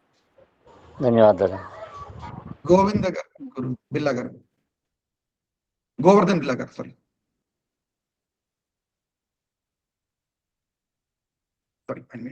యా రాజ్ కుమార్ గారు నమస్కారం. నమస్కారం అండి, మీరు చాలా చక్కగా వివరించారు. శాస్త్రి గారు ఒక్క నిమిషం నేను చెప్పదలుచుకున్నాను, పర్మిషన్ ఇవ్వండి. ఇప్పుడు ఇందాక ఒకళ్ళు అడిగారు 3 ముఖాలు 7 ముఖాలు వేసుకోవచ్చా అని. ఒక ముఖం నుంచి 25 ముఖాలు 32 ముఖాల వరకు దొరుకుతాయి. ఏ రుద్రాక్ష ఎవరైనా ధరించవచ్చు, ఇది ధరించకూడదు అనేది లేదు. రత్నాలు మాత్రం, మహారత్నాలు నవరత్నాలు మాత్రం జాతక పరిశీలన చేసి ధరించాలి. రుద్రాక్షల్ని ఎవరు ఎప్పుడు ఎక్కడ ఎలాంటి పరిస్థితుల్లో అయినా చిన్న పిల్లవాడి నుంచి చనిపోయే వరకు ఎవరైనా ధరించవచ్చు. స్త్రీ వాటితో భేదం కూడా లేదు. రుద్రాక్షను ధరించి శ్మశానానికి కూడా పోవచ్చు అని చెప్పి శివపురాణంలో క్లియర్గా రాశారు. సమయాభావం వల్ల నేనే కొద్దిగా ఎక్కువ తీసుకున్న, సారికి పురాణాల గురించి వాటి గురించి చెప్పడానికి అవకాశం లేకపోయింది పాపం. ఇంకొకసారి సెషన్ కనుక ఎప్పుడైనా పెడితే మేమిద్దరం ఇంటరాక్ట్ అయ్యి ఓన్లీ రుద్రాక్షల గురించి కూడా మేమిద్దరం కూడా చెప్తాము. వారికి అనుభవంలో ఉన్నది. నేను ప్రత్యేకంగా 20 సంవత్సరాల నుంచి నేపాల్లో రుద్రాక్షలు సప్లై చేసే వాళ్ళకి నేను ఆస్ట్రాలజర్ని. రాజుగారి దగ్గర పనిచేసేటటువంటి మెయిన్ మిలిటరీలో ఉన్నటువంటి ఆయనకే నేను ఆస్ట్రాలజీ చెప్తూ ఉన్నా గతంలో, ఇప్పుడు కూడా చెప్తూ ఉన్నా వాళ్ళ పిల్లలకి వాళ్ళందరికీ కూడా. కాబట్టి వీటి మీద సందేహాలు ఏవైతే ఉన్నాయో అవన్నీ కూడా గ్రూపుల్లో పెట్టకుండా ఒక పర్సనల్గా ఎవరికైనా పంపించండి. ఆ గ్రూపుల్లో పెడుతూ ఉంటే చర్చలుగా ఉంటుంది, ఎవరికి ఆన్సర్ చేసినా అది పైకి వెళ్ళిపోతూ ఉంటుంది. కాబట్టి నా ఉద్దేశం ఏంటంటే గ్రూపుల్లో చర్చలు పెట్టకుండా, నేను ఇప్పుడు కొన్ని ఇన్ఫర్మేషన్ గ్రూపుల్లో ఇచ్చాను, దానికి సంబంధించింది ఇది రేట్ ఎంత అండి, దీని ఉపయోగం ఏంటంటే అని చెప్పి గ్రూపుల్లో అడగండి. మీరు ప్రత్యేకంగా అడగండి, అది సంతోషం. ఎందుకంటే మిగతా వాళ్ళకి డిస్టర్బెన్స్ లేకుండా ఉంటుందని నా ఉద్దేశం. చాలా సంతోషం అండి, మంచి సమాచారం ఇచ్చారు. చాలా సంతోషం అండి. అంటే ఇది గురువు గారు వచ్చుంటారు. సో గురువు గారికి ఒకసారి నమస్కారం. అతిథులకి ధన్యవాద సహస్రాలు. చాలా బాగా అన్ని విషయాలు చెప్పారు. మీరు అన్నట్టుగా మరొక ఎపిసోడ్ పెట్టుకుందాం. దాంట్లో కేవలం ఇష్టాగోష్ఠి పెట్టుకొని మీరిద్దరు మాట్లాడుకుంటుంటే మేము అందరం అడుగుతూ ఉంటాం. అలా ఒక ప్రోగ్రాం పెట్టుకుందాం. వచ్చే వారం కాకపోయినా తర్వాత ఎప్పుడైనా పెట్టుకుందాం. అందరికీ చాలా ధన్యవాదాలు. గురువు గారిని అతి తక్కువ సమయం ఇచ్చాం మనం. గురువు గారిని ముగింపు జ్యోతిర్వాణి పలకవలసిందిగా కోరుతున్నాం.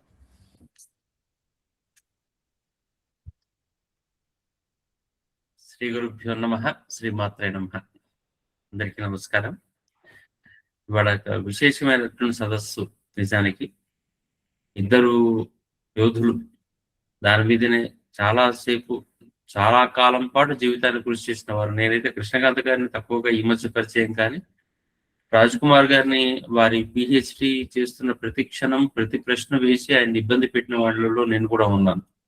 ఎందుకంటే పిహెచ్డి అంటే నిరూపించాల్సిన అవసరం ఉంటున్నప్పుడు ఎట్లా చేస్తారు అనేటువంటి సందర్భం వచ్చినప్పుడు కూర్చొని చాలాసార్లు చర్చలు చేసి తెలుగు సాహిత్యంలో కానీ పురాణాల్లో కానీ ఎక్కడెక్కడి నుంచో తీయించి దాన్ని చాలా కష్టపడ్డాడు. అప్పుడు నేను చూశాను. ఇప్పుడు మన కృష్ణకాంత్ గారు కూడా స్పష్టంగా రుద్రాక్షలకు సంబంధించినటువంటి పవర్ పాయింట్ ప్రజెంట్ చేశారు. తప్పనిసరిగా గురువు గారు చెప్పినట్టుగా ఇంకొకసారి ఎప్పుడైనా అవకాశాన్ని బట్టి ఇష్టాగోష్ఠిని కంటిన్యూ చేసుకోవటం మంచిదని అనిపిస్తుంది. ప్రకృతిలో ఒక గొప్ప శక్తి ఉంది. ఆ శక్తి అంతా మనకు భూమిలోకి చేరుతూ ఉంటుంది. పంచభూతాత్మకమైనటువంటి శక్తితోని ఇక్కడ రత్నాలు లేదా వృక్షాలు ఏదో రూపంలో ఎదుగుతూ ఉండేటువంటి సంప్రదాయం మన భారతీయ సంపదలో ఉంది. అటువంటి సందర్భాల లోపల ఆ శక్తులను చాలా రేర్ గా దొరికేటటువంటి వస్తువులన్నింటినీ కూడా మన వాళ్ళందరూ కూడా విలువైన విషయాలుగా దృష్టి పెట్టుకున్నారు. రత్నము అని చెప్పేసి అంటే రాయి రత్నము రెండు ఒకటే. నిజానికి ఒక ఆధ్యాత్మికవేత్త లేదా ఒక సన్యాసి దృష్టిలో కూడా ఒక రాయి అయినా రత్నమైనా సమానమే. కానీ రేర్ గా దొరికేటటువంటి ఈ రత్నము అనేటటువంటి దాని నుంచి పరావర్తనం కలిగేటటువంటి సూర్యకిరణం మన మీద పరావర్తనం కానీ ప్రకృతి కిరణాలు పరావర్తనం కానీ జరుగుతున్న సందర్భాల లోపల ఆ శక్తి తమ శక్తిగా మార్చుకునేటటువంటి ప్రయత్నం జరుగుతున్నప్పుడు మాత్రం ఎటువంటి శక్తులు ఎవరికి తప్పు ఉన్నాయో దాన్ని స్వీకరించాలి. శక్తులు ఎక్కువగా ఉన్నటువంటి దానికన్నా కూడా శక్తులు తక్కువగా ఉన్నదాన్ని శక్తివంతంగా మనం మార్చుకునేందుకు ప్రయత్నం చేయాలి.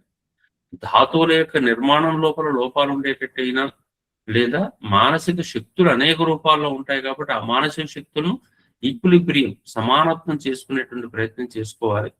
అటువంటి సమానత్వం చేసుకునే సందర్భాల లోపల మనకు నవరత్నాలు ప్రత్యేకంగా కనపడుతున్నాయి. కానీ అసలు నవరత్నాలకు ఒకటే కాదండి, కొన్ని వందల ఉపరత్నాలు ఉన్నాయి అక్కడ. ఆ ఉపరత్నాల లిస్ట్ అంతా చూసినట్టయితే అసలు ఎన్ని గొప్పనైనటువంటి వస్తువులు ఉన్నాయా అనిపిస్తుంది. మనకు కేవలం 9 తెలుసు. ఆ 9 కూడా మనకి ఎంత మూర్ఖత్వంగా వెళ్తుంటామంటే ఆ పంచాంగాల లోపల ఈ నక్షత్రం పక్కన ఈ రత్నం అని చెప్పేసి రాయగానే అదేదో దశా సంబంధంగా పేరు పెట్టేసి రాసిస్తే అది నువ్వు ఇది ధరించాల్సిందే అని చెప్పేసి రాసిస్తారు. నవరత్నాల దాంట్లోకి చాలా మంది ఇంతకుముందు రాజ్ కుమార్ గారు చెప్పినట్టుగా మన జ్యోతిష్కులే చాలా వెళ్ళి అక్కడ కూర్చుంటారు. కూర్చొని జ్యోతిషం చెప్పించుకుంటుంటారు. ఎవరికి ఏ రత్నంగానగా లోపల వెళ్తుంటారు ఈ జ్యోతిష్కులు. తప్పనిసరిగా వాళ్ళు రత్నాలు ప్రమోట్ చేసి తీరాలి. దాంట్లో కొంచెం కాస్ట్లీయెస్ట్ ను ప్రమోట్ చేయాలి. కాస్ట్లీయెస్ట్ గా వాళ్ళు అక్కడ చెప్తారు, బట్ అక్కడ అమ్మేటటువంటి మాత్రం పూరెస్ట్ గానే అమ్ముతారు. కానీ అద్దాల మెడల్లో నుంచి అమ్ముతారు కాబట్టి దానికి రేట్ ఎక్కువగా చూపిస్తూ ఉంటుంటారు. దాంట్లో కూడా 3-4 రకాలు ఉంటాయి. చిన్న ఎమరాల్డ్ అనేటటువంటిది ఒక్క దాంట్లో తీసుకునేటట్టయితే 4-5 రకాలు చూపిస్తారు రాజ్ కుమార్ గారు. అందుకని దాన్ని ధరించేటటువంటి విధానానికి ఒక సైంటిఫిక్ నేచర్ ఉంటుంది. ఇంతసేపు వాళ్ళు మాట్లాడుతున్నది అదే. ఆ స్వీకరించే విధానం, దాన్ని పవిత్రంగా చూసుకునేటువంటి విధానం, దాని ద్వారా ధ్యానం చేసేటటువంటి విధానం, ఇదంతా ఒక ఎత్తు. యూనివర్స్ లో ఉండే ప్రతి వ్యక్తికి కూడా ఇది ధరించి తీరాలని నియమాలు ఏం లేవండి. ధరించి తీరాలనుకున్నప్పుడు మాత్రం దానికి సంబంధించినటువంటి ఒక శాంక్టిటీ ఉండాలి, దానికి సంబంధించిన జాగ్రత్తలు ఉండాలి. ఆ నియమాలు ఎవరు పాటించకుండా కేవలం ఏదో ఉంగరం పెట్టేసుకుంటే జీవితం అయిపోతుంది, మెడలో రుద్రాక్ష చేసుకుంటే జీవితం అయిపోతుంది అనేటటువంటి ఒక బలహీనమైనటువంటి స్థితిని మాత్రం దయచేసి పెంచుకోవద్దు. ఒక ఆలోచనాత్మకమైన లేదా విజ్ఞానాత్మకమైనటువంటి సదస్సును ఈరోజు ఎక్కువసేపు మాట్లాడే అవకాశం అందరికీ కలగలేదు. నిజానికి 180 మంది జాయిన్ అయ్యారు. ఇవాళ 180 మంది జాయిన్ అయినటువంటి సదస్సు లోపల ఒక విజ్ఞానాత్మకమైనటువంటి సదస్సును అందించారు. కాబట్టి త్వరలో మళ్ళీ ఒకసారి ఇష్టాగోష్ఠిని కంటిన్యూ చేసుకుందాం. చాలా వైజ్ఞానికంగా సమాచారాన్ని అందిద్దాం. నక్షత్రాలకు సంబంధించినటువంటివి వేసుకునే సందర్భాల్లో ఎటువంటి వాడు వేసుకుంటే ఇంకా బాగుంటుంది అనేటువంటి విషయాలను కూడా ఇంకా స్పష్టంగా తెలియజేసే ప్రయత్నం గురువులు ఇద్దరు కూడా మనకు తెలియజేస్తారని భావిస్తూ వీరిద్దరికీ కూడా ప్రత్యేకంగా ధన్యవాదాలు. ఈ టాపిక్ ను ప్రవేశపెట్టినటువంటి లోకానికి అందించేందుకు ముందుకు దృష్టికి వచ్చిందో తెలియదు. మొత్తానికి గురువు గారు సోమనాథ్ శాస్త్రి గారికి అందరికీ విన్న అందరికీ కూడా మరొకసారి ప్రత్యేకంగా ధన్యవాదాలు. స్వస్తి, సెలవు, నమస్కారం. ధన్యవాదాలు గురువు గారు. నమస్కారం.